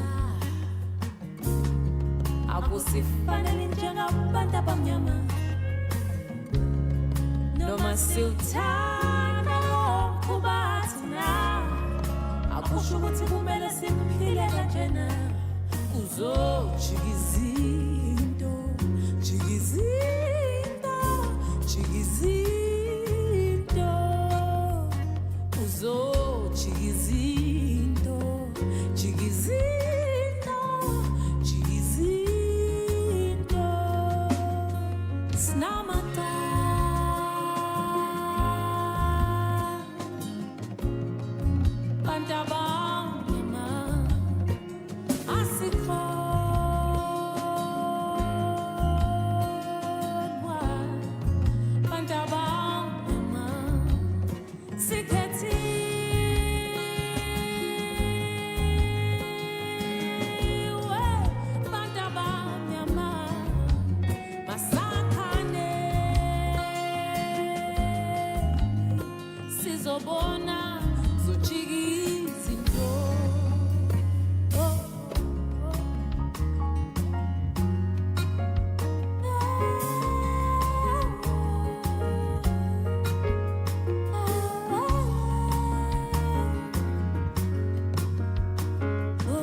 Ukubulalana kuyadabukisa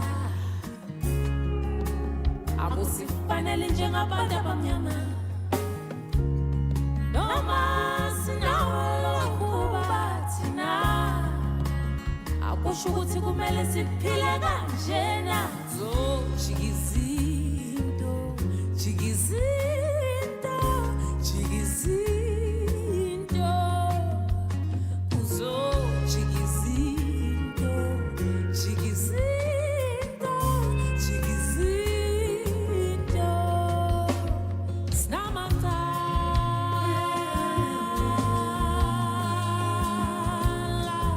andaba nyama asiko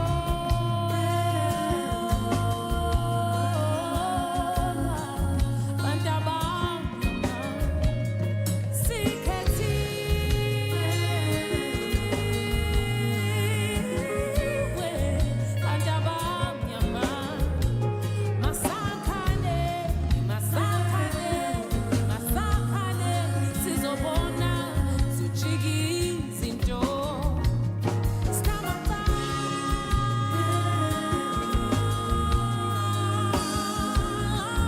andaba nyama asiko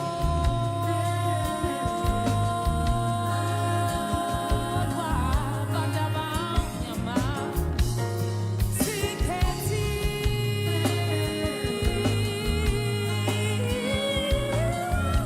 andaba nyama masakane masakane sizobona sujikizinto. Zoe Madiche coming through with Abantu. She's got a brand new project that she's launching this week.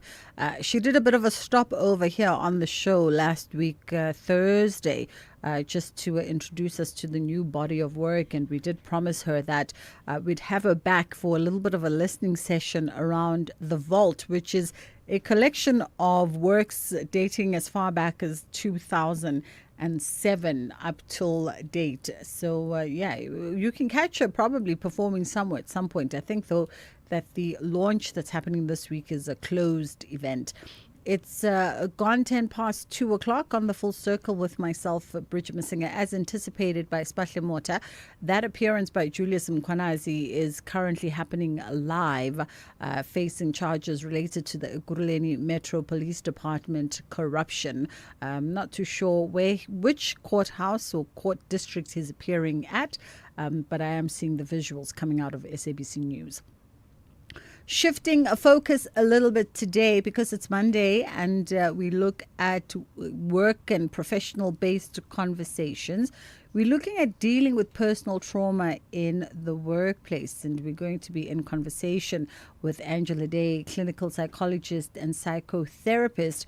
And you might have experienced a loss due to death or strain caused by personal relationships, or perhaps you're dealing with a health diagnosis. And how does this begin to impact the way that you show up in your day-to-day duties at work? And how do you manage and cope whilst meeting your target goals? Good afternoon to you, Angela. Thank you so much for gracing us with your time. How are you today? I'm very well, thank you. And thanks for having me, and looking forward to delivering some information to your listeners. Awesome stuff. Much appreciated. I guess firstly, what we all perceive as trauma or traumatic ranges from person to person. How would we define, what is trauma for an individual, or what is trauma when it comes to relation on the professional setting? Well, let's look at trauma as an emotional and a psychological response to any event that actually is serious enough that it creates a space within you that you feel overwhelmed and that you feel that you aren't able to cope. You know, you have a lot of difficulty coping. And it's not just about what happens, but how it impacts literally your nervous system. So this could be anything as simple as an incident, you know, from having an assault, like, and any of those other things that you discussed. But I think I have a really good example that your listeners can consider, right? So imagine that your smartphone has been dropped. Everybody knows the terror of dropping your smartphone. And so the screen, it actually looks like it's mostly fine, but there is one deep crack that runs right through it. So on the surface, it still looks like all the apps open, everything, you know, your calls come through, everything connects, and it does the job. But there's that crack. So it makes the screen harder to actually read in sunlight, and it's likely to shatter if anything actually bumps it, or if it still remains very sensitive. So this is what trauma is like. So the person isn't broken, they're still functioning, but the internal cracks that literally have happened within changes how that person navigates stress, pressure, and all these expected things that they're meant to do. So just like, you know, the phone, healing really isn't about hiding the cracks, but creating a space where we can actually work on it and have the cracks not keep spreading. That's what we're really trying to do. I like that analogy, and I think we'll double back to it in a moment, because it also speaks to those individuals who can be high functioning despite what they're going through. You get, for instance, and I don't know if I use the right terminology in this example, but like high functioning depressive individuals who going through depression but are still moving at that level that is considered as, well, no, they're fine, but they're going through so much, in any given day. How does loss and traumatic experience affect an individual in the workplace, given also just the unique pressures and the unique triggers that come with having to show up and be present and engaged at work?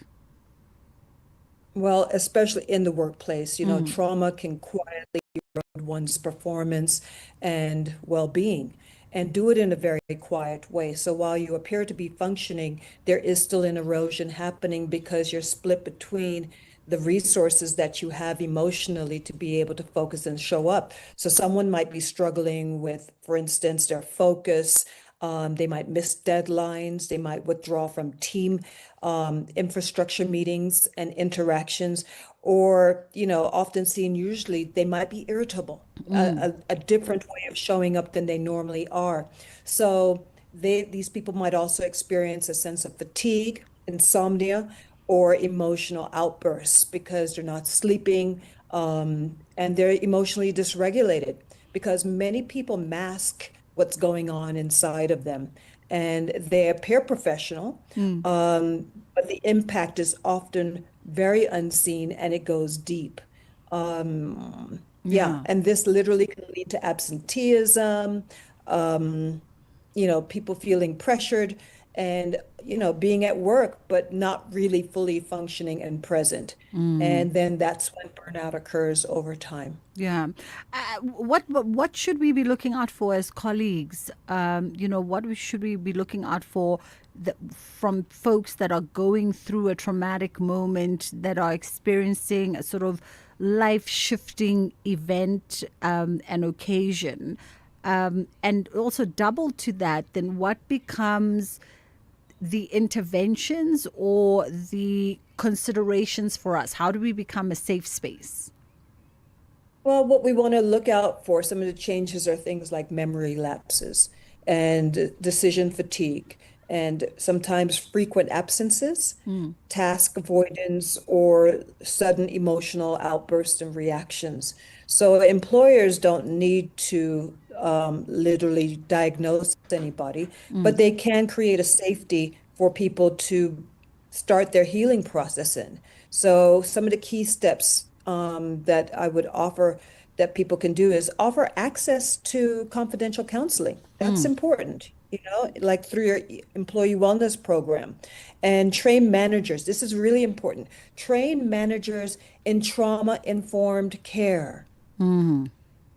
Allow things like flexible scheduling and foster really within your organization a culture where people feel safe and they feel safe to speak up without fear of stigma, without fear of career responses. I deal with that a lot. People really feel like they need to hold back and hide because their careers are going to be affected. They might be seen as weak or not up to standard. And I mean, the latter is so unfortunate, right? Because it speaks broadly to conversations around office culture, healthy office cultures. And you want to be able to know that your people feel a sense of safety in coming to somebody when they are at their most vulnerable and most raw moments. It doesn't have to be everybody, as you say, spaces of confidential counseling, leaders that are acutely aware of how to spot that Bridget is acting out of sorts and has been out of character for a little while. Maybe let me proactively sit down and find out, is everything okay? And then we can take it from there. The reality is all of us are susceptible to these moments and life's stressors and the things that happen in life. So while one is a manager, we're meant to manage people, not just processes. And human beings, their value lies in their emotional well-being. And so as we look after that, we then create greater and better productivity within our organizations. And that's so important. So if somebody is still bottom line driven, be bottom line about being humans and treating humans with respect and care and providing safe spaces for them. To your point around, folks might feel uncomfortable or feel like they get disadvantaged if they share what they're going through at any given moment. Would you, what advice would you give there for persons that are listening to us, experiencing some kind of trauma event or coming out of the tail end of a trauma event? How do they figure out who to go to? Who do I talk to? Who becomes that person, whether colleague or manager? Well, that literally depends, and it's a very deeply impersonal decision. And sharing can be healing and it can help someone access support. But it's only safe in environments where there's trust, there is confidentiality, and there's clear boundaries. So if you choose to share, be clear about what you actually need, whether it's flexibility, understanding, or just to be heard. For leaders, if someone trusts you with their story, respond with empathy. So important. Protect their privacy and connect with them in a way that helps them possibly with sharing resources. But the most important thing is not to judge. Holding space can also be really important. And sometimes you find people just feel a sense of relief because they've been holding it back, very afraid.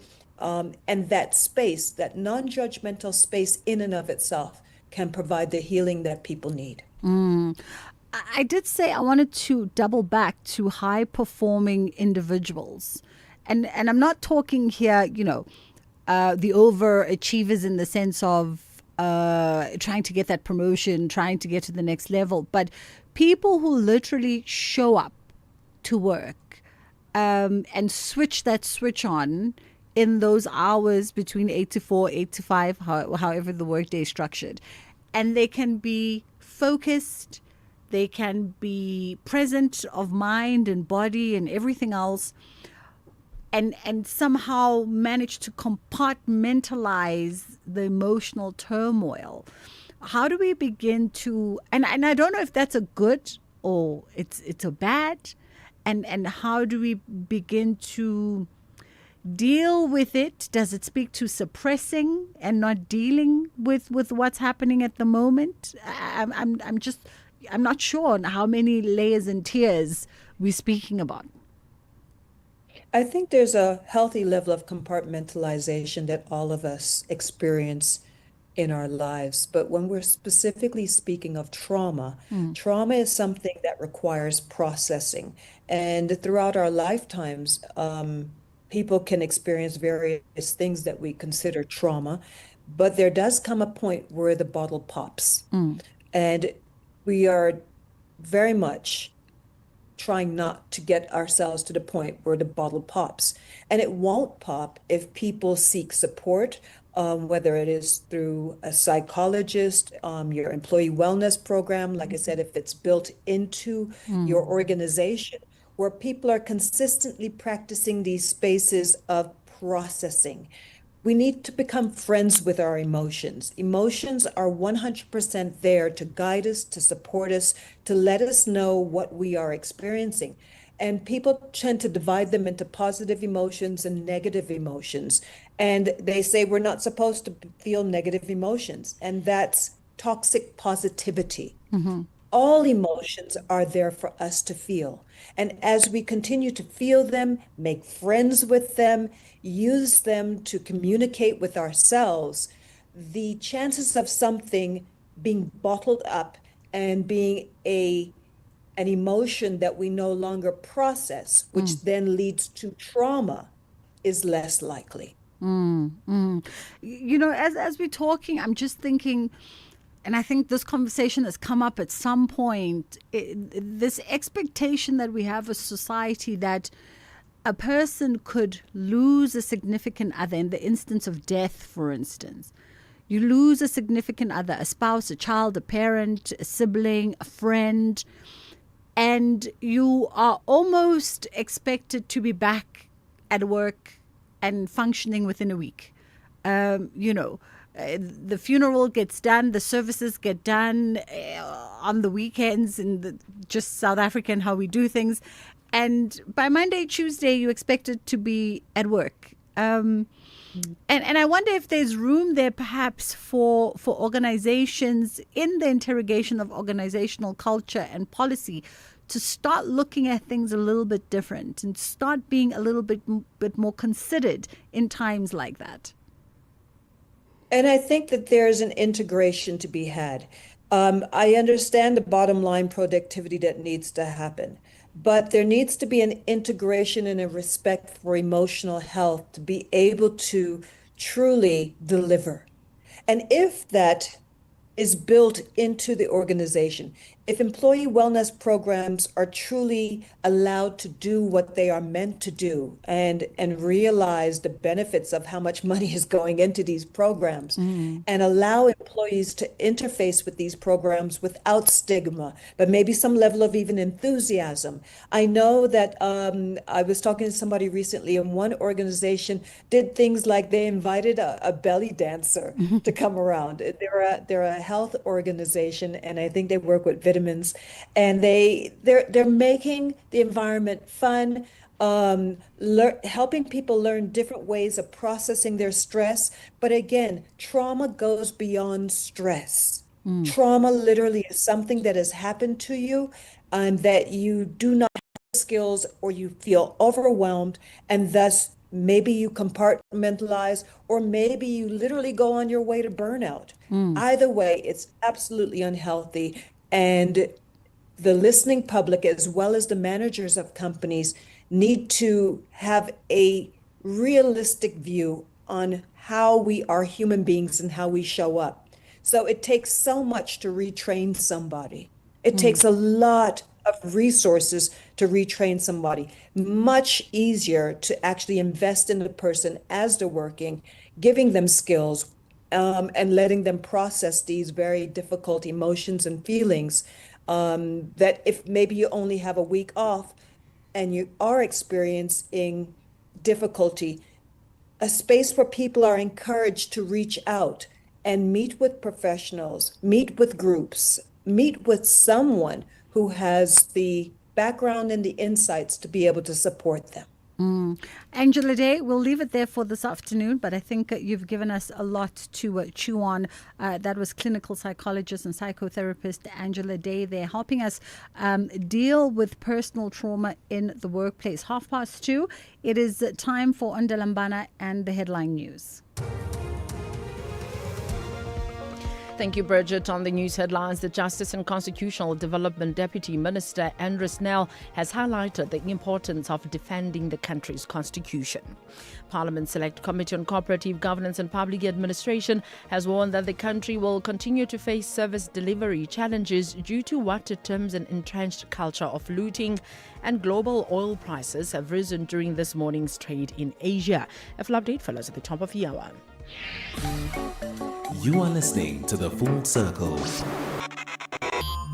This program is brought to you by SABC Education. And if you miss any of our programs, you can catch up anytime on the SABC Plus app or on the SABC Plus website, www.sabcplus.com. Brought to you by SABC Education. Enriching minds, enriching lives.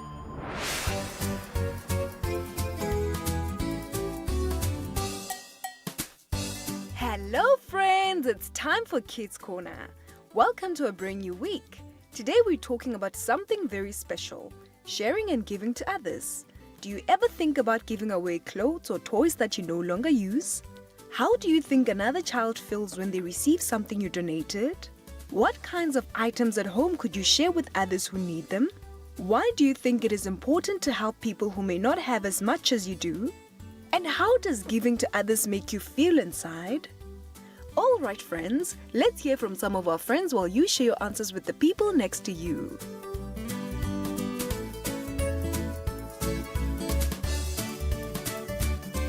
Hello friends, my name is Sesedi and I go to Rajkot Danimalan. Yes, I do think about giving away my clothes and toys I don't need anymore. Why I say this is because I always think of other kids that don't have this stuff. I think children who get donated stuff to feel loved and know that somebody out there cares for them. My clothes, my shoes, and all my accessories that I don't need anymore would be the stuff that I would donate. I think it's important to help children who don't have enough because sometimes we don't notice how much we have until we go out there and see these kids struggling and they never got things that we have and they had a different childhood from ours whereby we could ask for everything we have. Giving to others makes me feel good about what I did and it makes me happy and I become more happier every time I think how the child feels at this moment.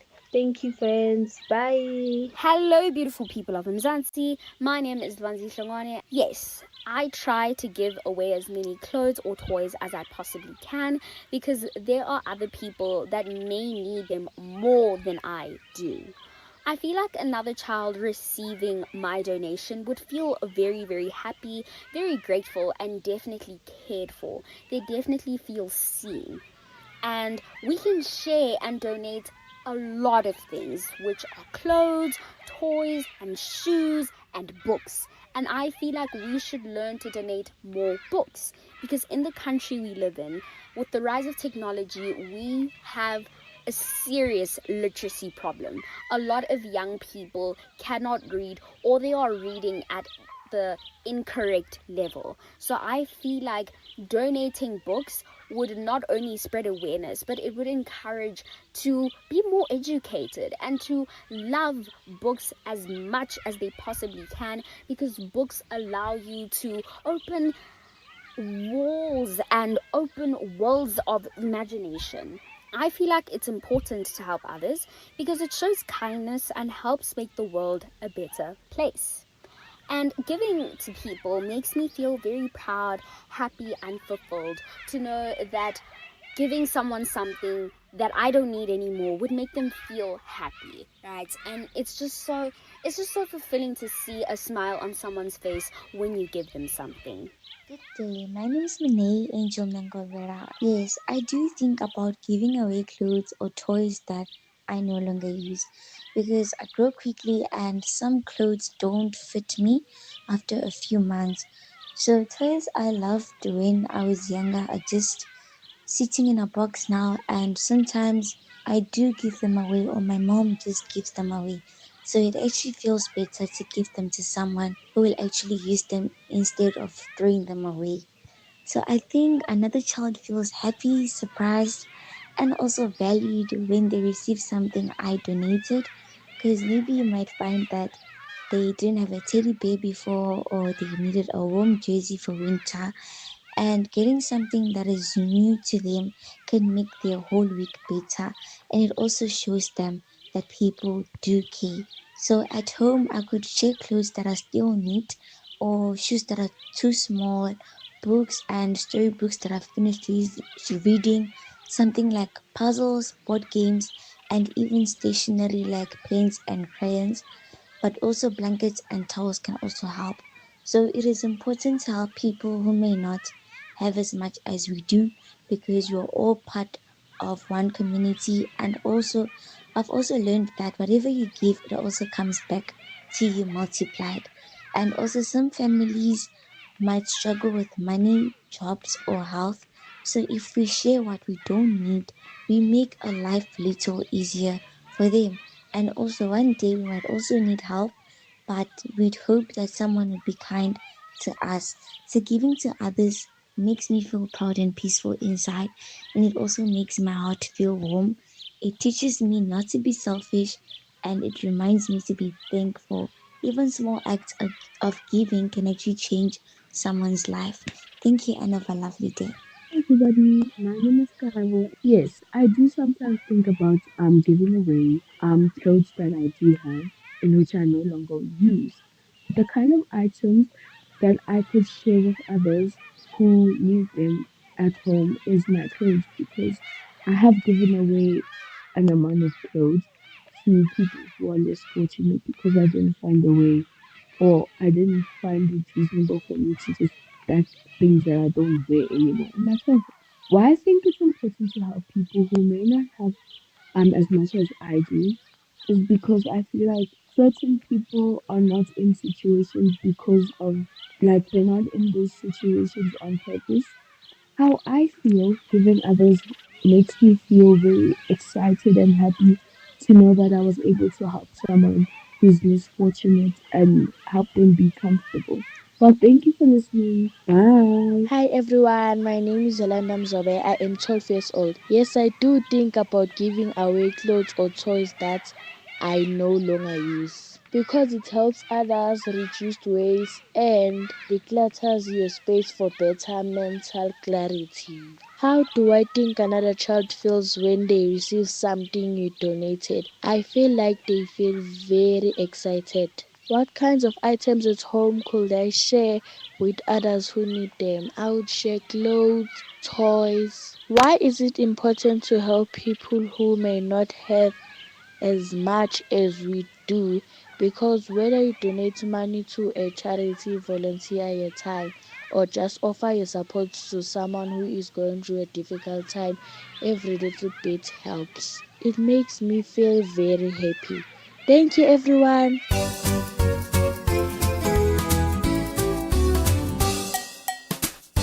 Thank you, friends. It's great to hear from you. And to our friends listening, I hope you shared your answers with the people next to you.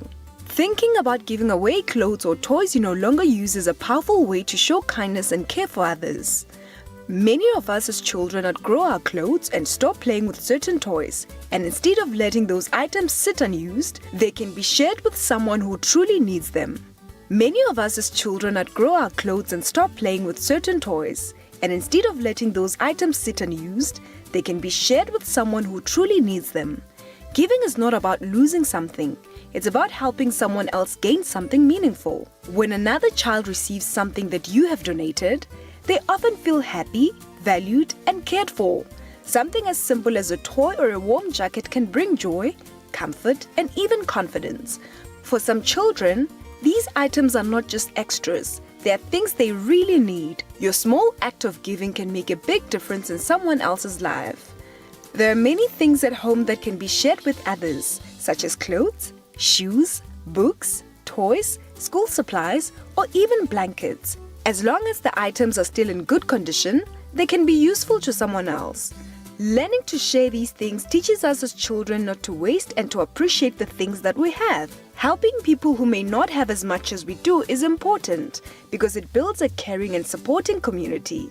It teaches empathy, kindness, and responsibility. When we help others, we're not only meeting their needs, we are also helping create a world where people look out for one another. Giving to others also brings a special feeling inside. It can make you feel happy, proud, and fulfilled, knowing that you have made someone else's day better. This feeling shows that kindness has a positive impact not only on others, but also on yourself. In the end, sharing and giving are simple but powerful actions. They remind us that we all have the ability to help, no matter how small the act may seem. By choosing to give, we learn important values that will stay with us for life: kindness, generosity, and compassion. That's it for today, friends. See you next time.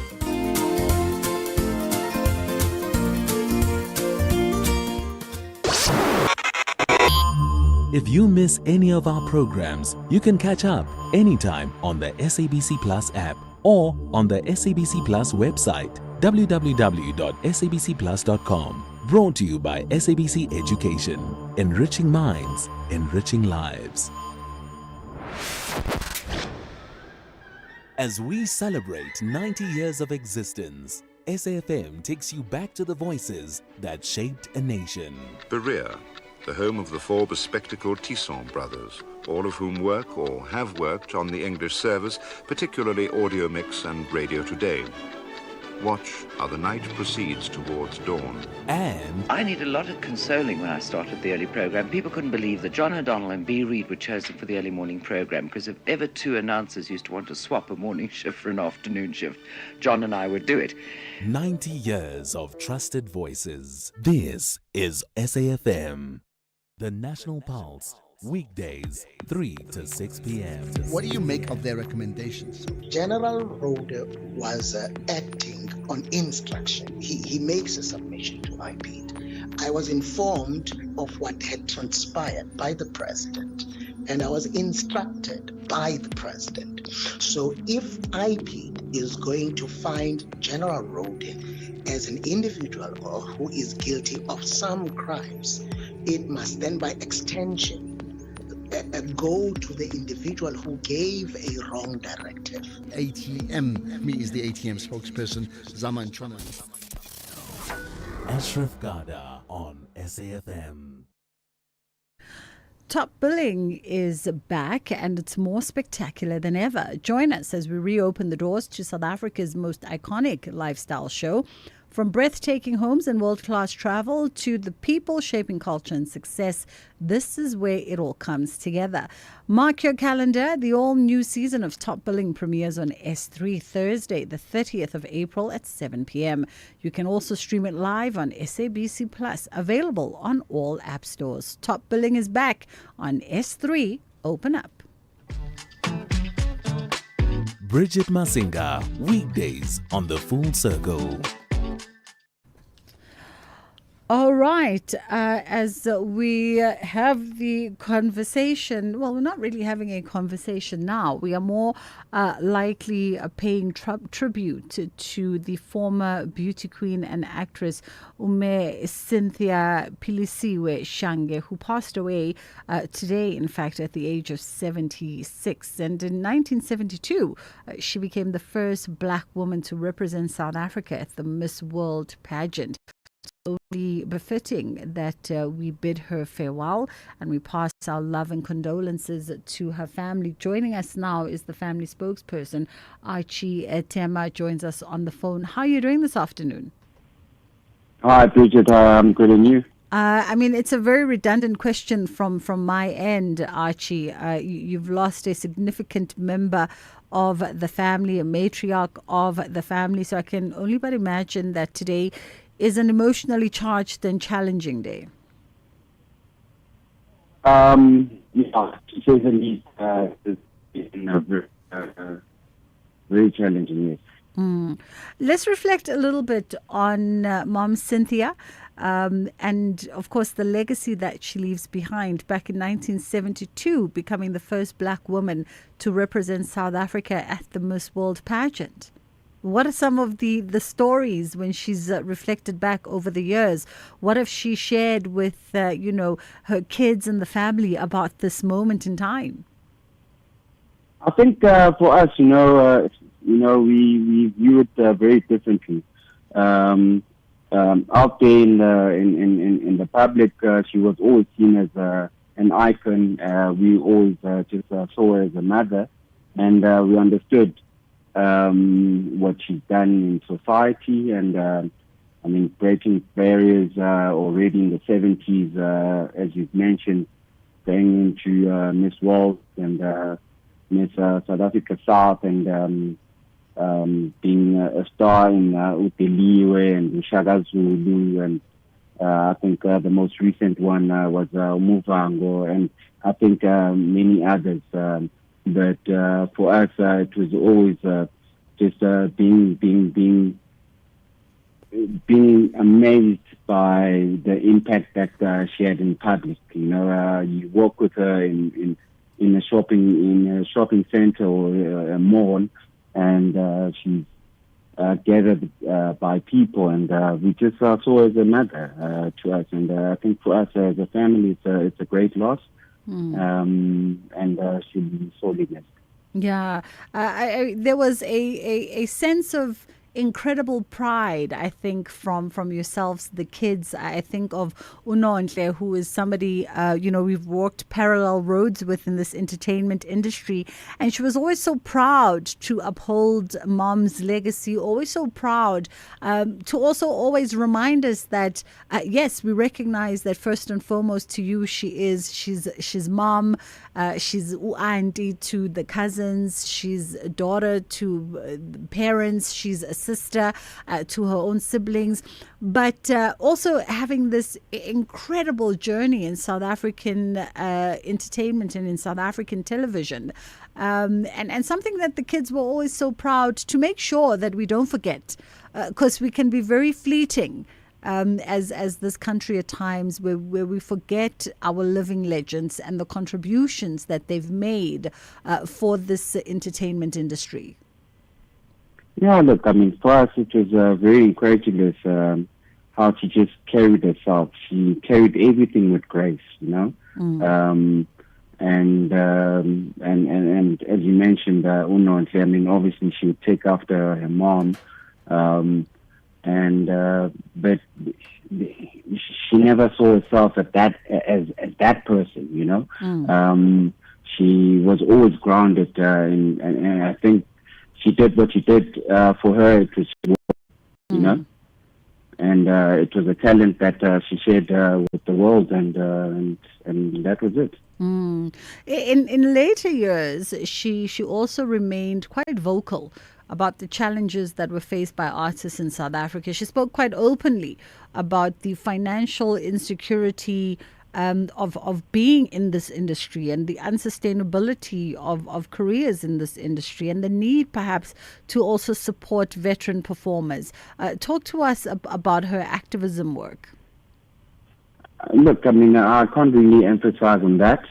It was her stand on that, and I'm not a fair in the industry, but I understood her plight, and only her, and unfortunately she's not here, but everything is documented that she vocalized. I have no comment around that. In terms of yourself and your sister and the family, how is everybody holding up? It's two sisters. Your sisters, how are they holding up? Look, a bit fragile at the moment, but we're trying to just gather ourselves and and do mum proud. Well, again, we pass our condolences and we Appreciate share it. our love and prayers to you and your sisters and the rest of the family at large. And we thank you again for sharing your mom with us, for sharing her legacy with us. And we can only but send you prayers and warm hugs at this time. That was Archie Tema's son and family spokesperson for the late Umam Cynthia Pilisiwe Shange. She passed away today at age 76, leaving behind an incredible legacy, a trailblazer born and bred in Lamontville. And beginning her career back in 1970, where she rose to prominence, going on to defining a period in South Africa's history. It's 10 to 2 o'clock, a quick pause from our end, and then we'll come back on the other side and we'll give you your Madlanga wrap up. And then we'll also go to WhatsApp to share some of your thoughts on our earlier conversation around road rage. 0614104107 was our WhatsApp line. So we'll double back as we didn't have an opportunity to share every one of those voice notes. With Outsurance, I'm saving a whole 729 Rand. Another satisfied Outsurance client saving more money every month. 32-year-old Perushka saves 729 Rand a month on her 2020 Haval H2. And after 3 claim-free years, she gets an out bonus. Yes, I'm ready for that out bonus. How much money could Outsurance save you? Get a quote now. SMS out to 30754. That's out to 30754. Licensed insuring FSP. TCs and information online. This Freedom Month, we reflect, we remember, and we celebrate how far we've come. 30 years into democracy, South Africa continues to shape a future grounded in justice, equality, and opportunity for all. Under the theme, Freedom and the Rule of Law. 30 years of democratic citizenship. SAFM will bring you all things freedom, the voices, the stories, and the conversations that matter. Join us as we honor the journey and explore what freedom means today. SAFM, leading the conversations that move us. Let's have the conversation. WhatsApp voice notes on 0614 104 107.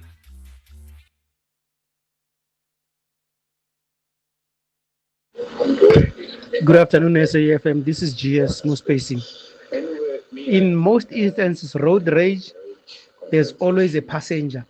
And most of the times, or the best way to try to de-escalate whenever there's a situation of road rage is to drive off, never engage at all, especially if there was no accident contact between the vehicles.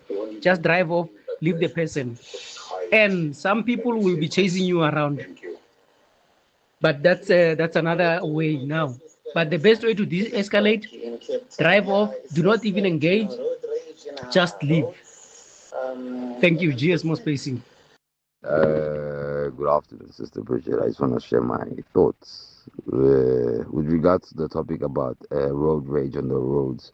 I personally don't have any bad experiences, so I just want to share my thoughts, right? With reference to the incident that took place this past weekend, I think, Tina, as South Africans, we should just learn from other people's bad experiences.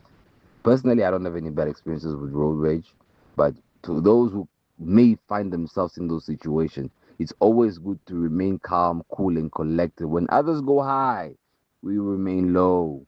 There's no point in trying to perform and trying to show you can talk better or you are stronger. There's no such thing.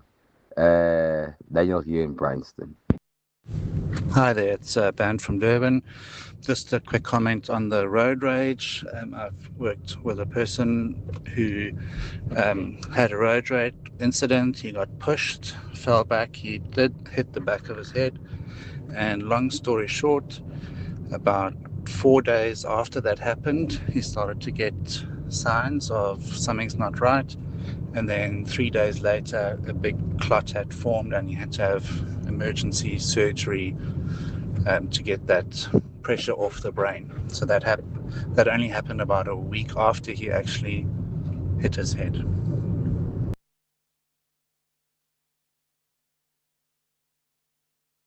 I thought you said last one. All right. That's from our earlier conversation around road rage. And Daniel in Bryanston, I agree with you so much. When others go high, just go low.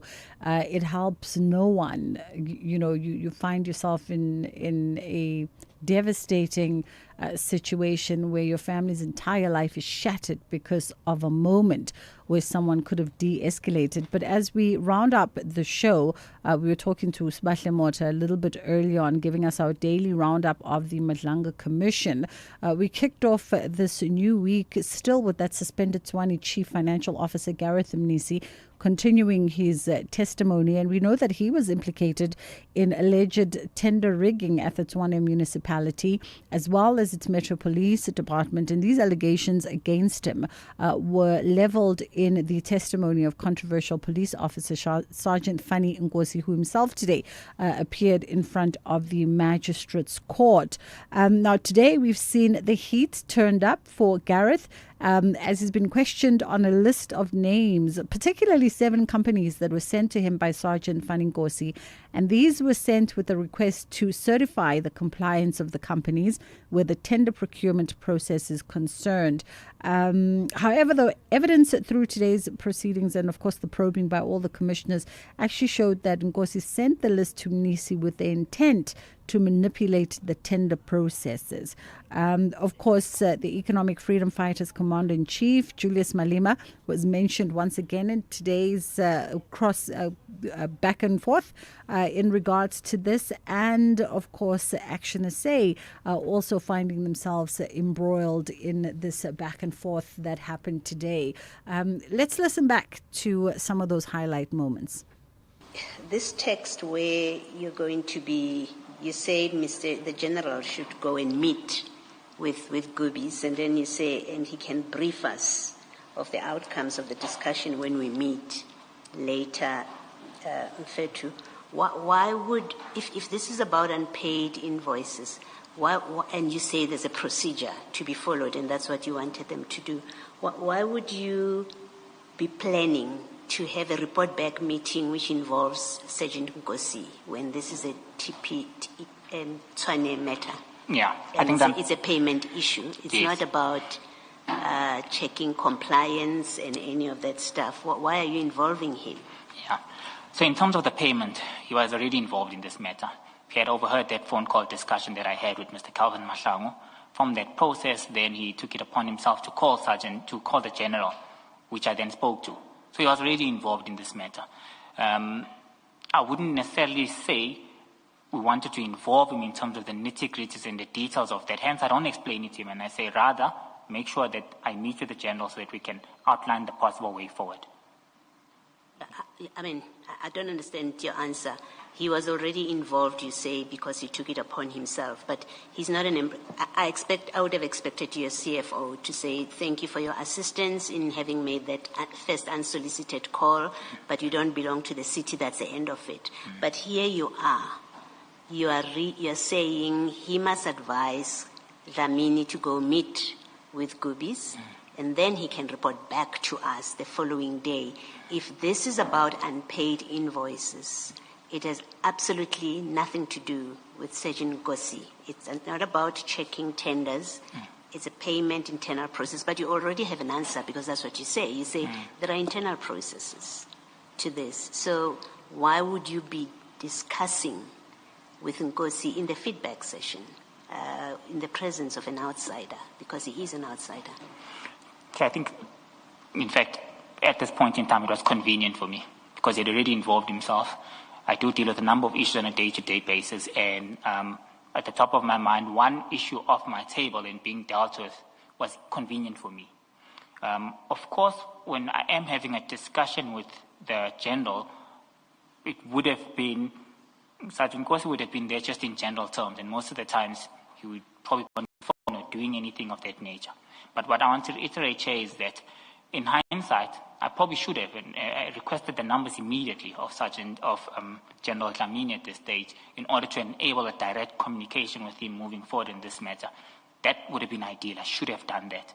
But Chair, I also reiterate that I've never shared any confidential or sensitive information with Sergeant Kosi on this matter.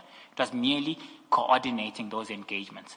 However, Chair, I do later on, once this topic or subject matter is closed, request for the General's number, so that on other issues where he hadn't involved himself initially, I start having direct conversations or discussions with the General.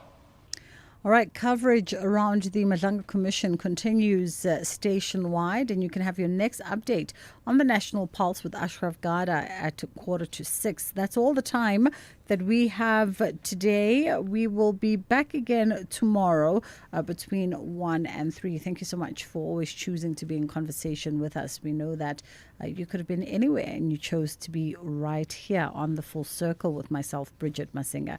Inshallah, God willing, we get to do it again. Who says talking never solves anything? SAFM, leading the conversations that move us.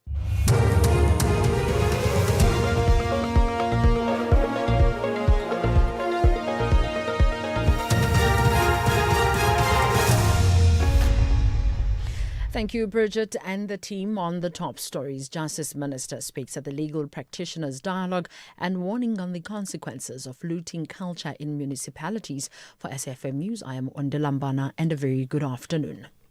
Minister of Justice and Constitutional Development, Mamuloko Kubai, has acknowledged that black legal practitioners continue to be sidelined and denied business opportunities with government as compared to their white counterparts.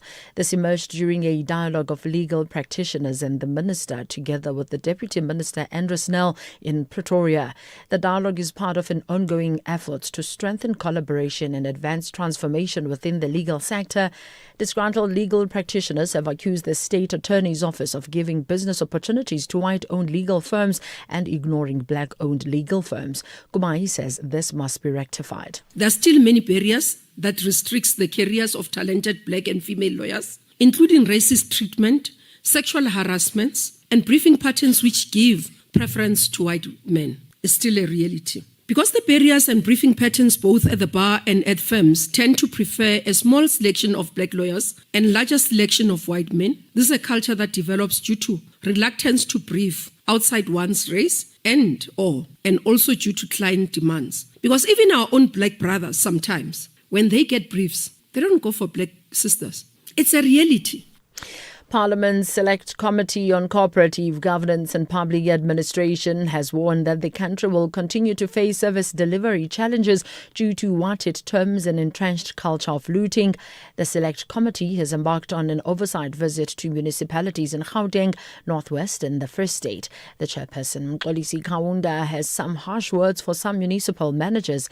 He was responding to a damning report that the South African Human Rights Commission has released regarding the water crisis in some municipalities. But this thing of tenders, you'll be killing one another up until you are all finished. Because these tenders, you like them too much. And they are no longer, some of you as managers are no longer working. You are here to coordinate tenders, then you drive your cars to go back again. We need to change this attitude. The culture, organizational culture. We can't be elevating a culture of stealing and looting. And that's a culture that's dominating in many municipalities. Because leaders are afraid of telling you that. Because you also capture them, you eat with them. Suspended Tshwane Chief Financial Officer Gareth Mnisi says he has never had any dealings with EFF leader Julius Malema or his party in relation to a tender at the Tshwane Metro Police Department. Mnisi said this when evidence leader at the Madlanga Commission of Inquiry in Pretoria, Advocate Matthew Chaskalson, cross-examined him.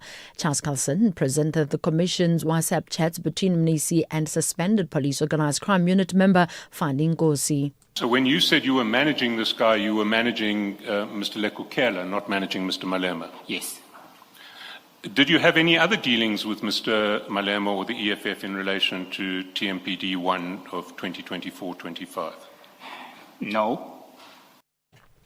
The R531, known as Open Road, has been closed after a bridge completely collapsed near the Wits Rural Facility outside Hoedspruit in Limpopo. The road links the Kruger National Park with Hoedspruit in Limpopo and Akonhoek in Mpumalanga. Limpopo Transport Department spokesperson Mashuti Mabata has urged road users to use alternative routes. Motorists and all road users are advised that the R531-2, known as Open Road, is fully closed to traffic following a collapse near the Wits Rural Facility. The road is unsafe and impassable. Law enforcement and technical teams are on site. Motorists are urged to use the following alternative routes until further notice. Traffic from Mpumalanga, use the R40 towards Hoedspruit to bypass the affected section. Traffic from Kruger National Park Open Gate, reroute via Palabora to rejoin your intended route. Global oil prices have risen during this morning's trade in Asia. This after US President Donald Trump said that his country's forces had intercepted and seized an Iran-flagged cargo ship. Iran has warned that it will retaliate. The BBC's Liz Doucette reports. Tensions are escalating just as a second round of high-level talks is on the agenda. With such a build-up of forces and two rival blockades, some kind of confrontation seemed to be just a matter of time in this strategic strait. This is the first action by the US Navy against an Iranian merchant vessel, first boarding and seizure of a ship during this crisis. The US military says they had opened several rounds of fire, disabling the vessel's engine after it ignored repeated warnings over a 6-hour period. Recapping the top story, Minister of Justice and Constitutional Development, Mabuloko Kubai, has acknowledged that black legal practitioners continue to be sidelined and denied business opportunities with government as compared to their white counterparts. I'm Ondilambana for SFM News Headlines at 3:30. In sports this hour, Netball South Africa announces expanded group of 17 contracted national players.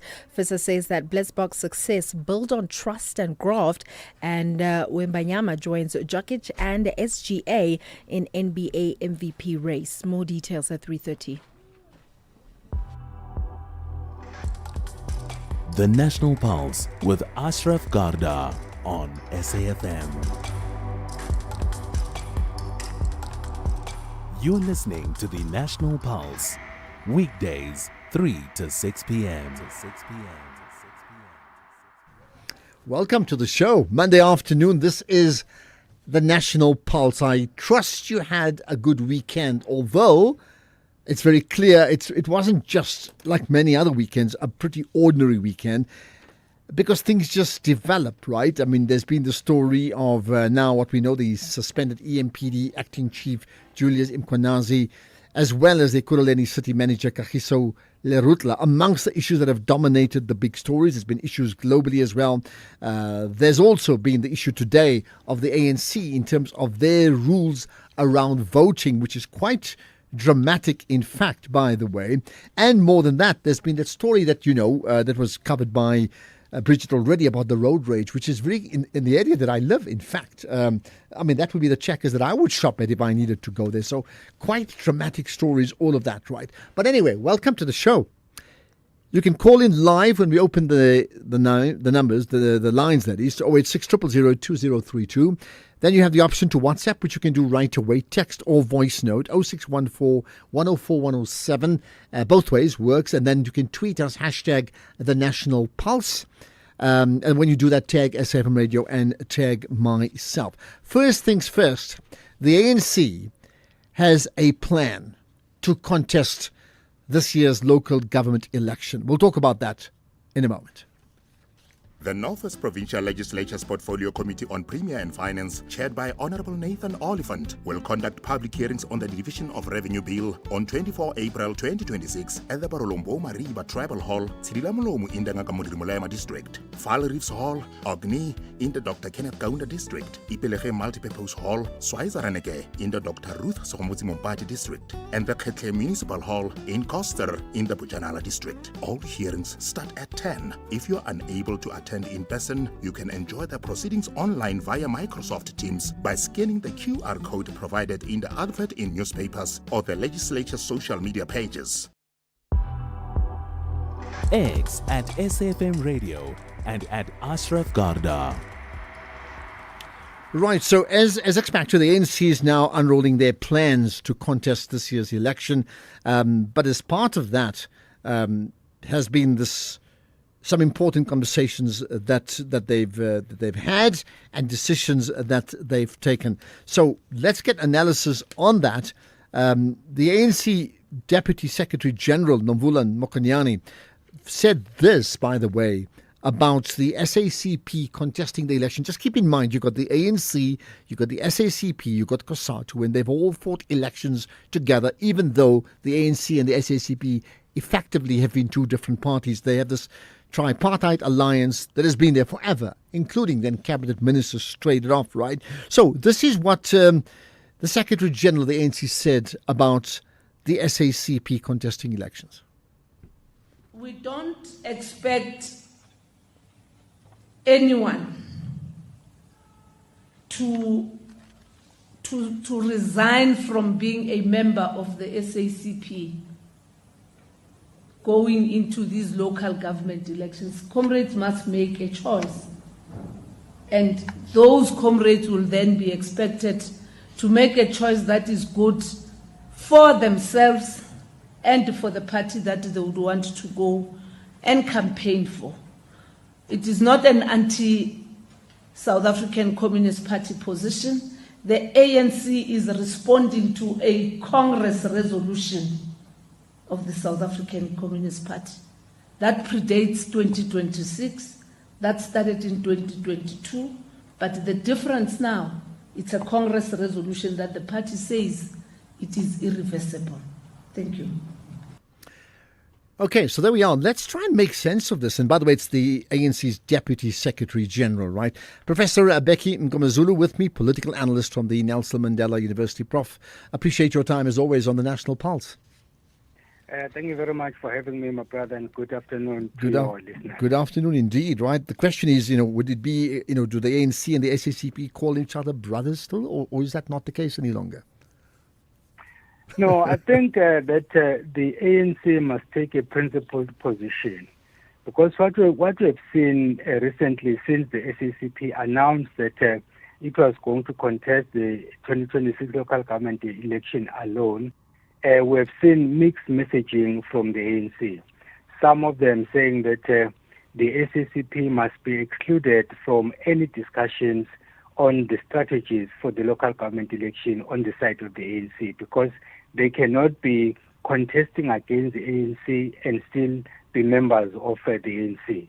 And what we have the clip we just played from Nomvula Mokonyane, it tells you a different story, that no one will be forced to resign. They just have to make an informed decision individually. And in fact, this happens at the backdrop of the now reconfigured provincial task team in KwaZulu-Natal, which is my home province, where we saw that James Ngumalo is in fact the coordinator in the newly formed structure, and then he and his SACP. Then I asked myself a question: have they smoked a peace pipe, or are they still singing in different tunes? So I think the ANC needs to take a firm position and decide what it wants to do, and then make sure that all its leaders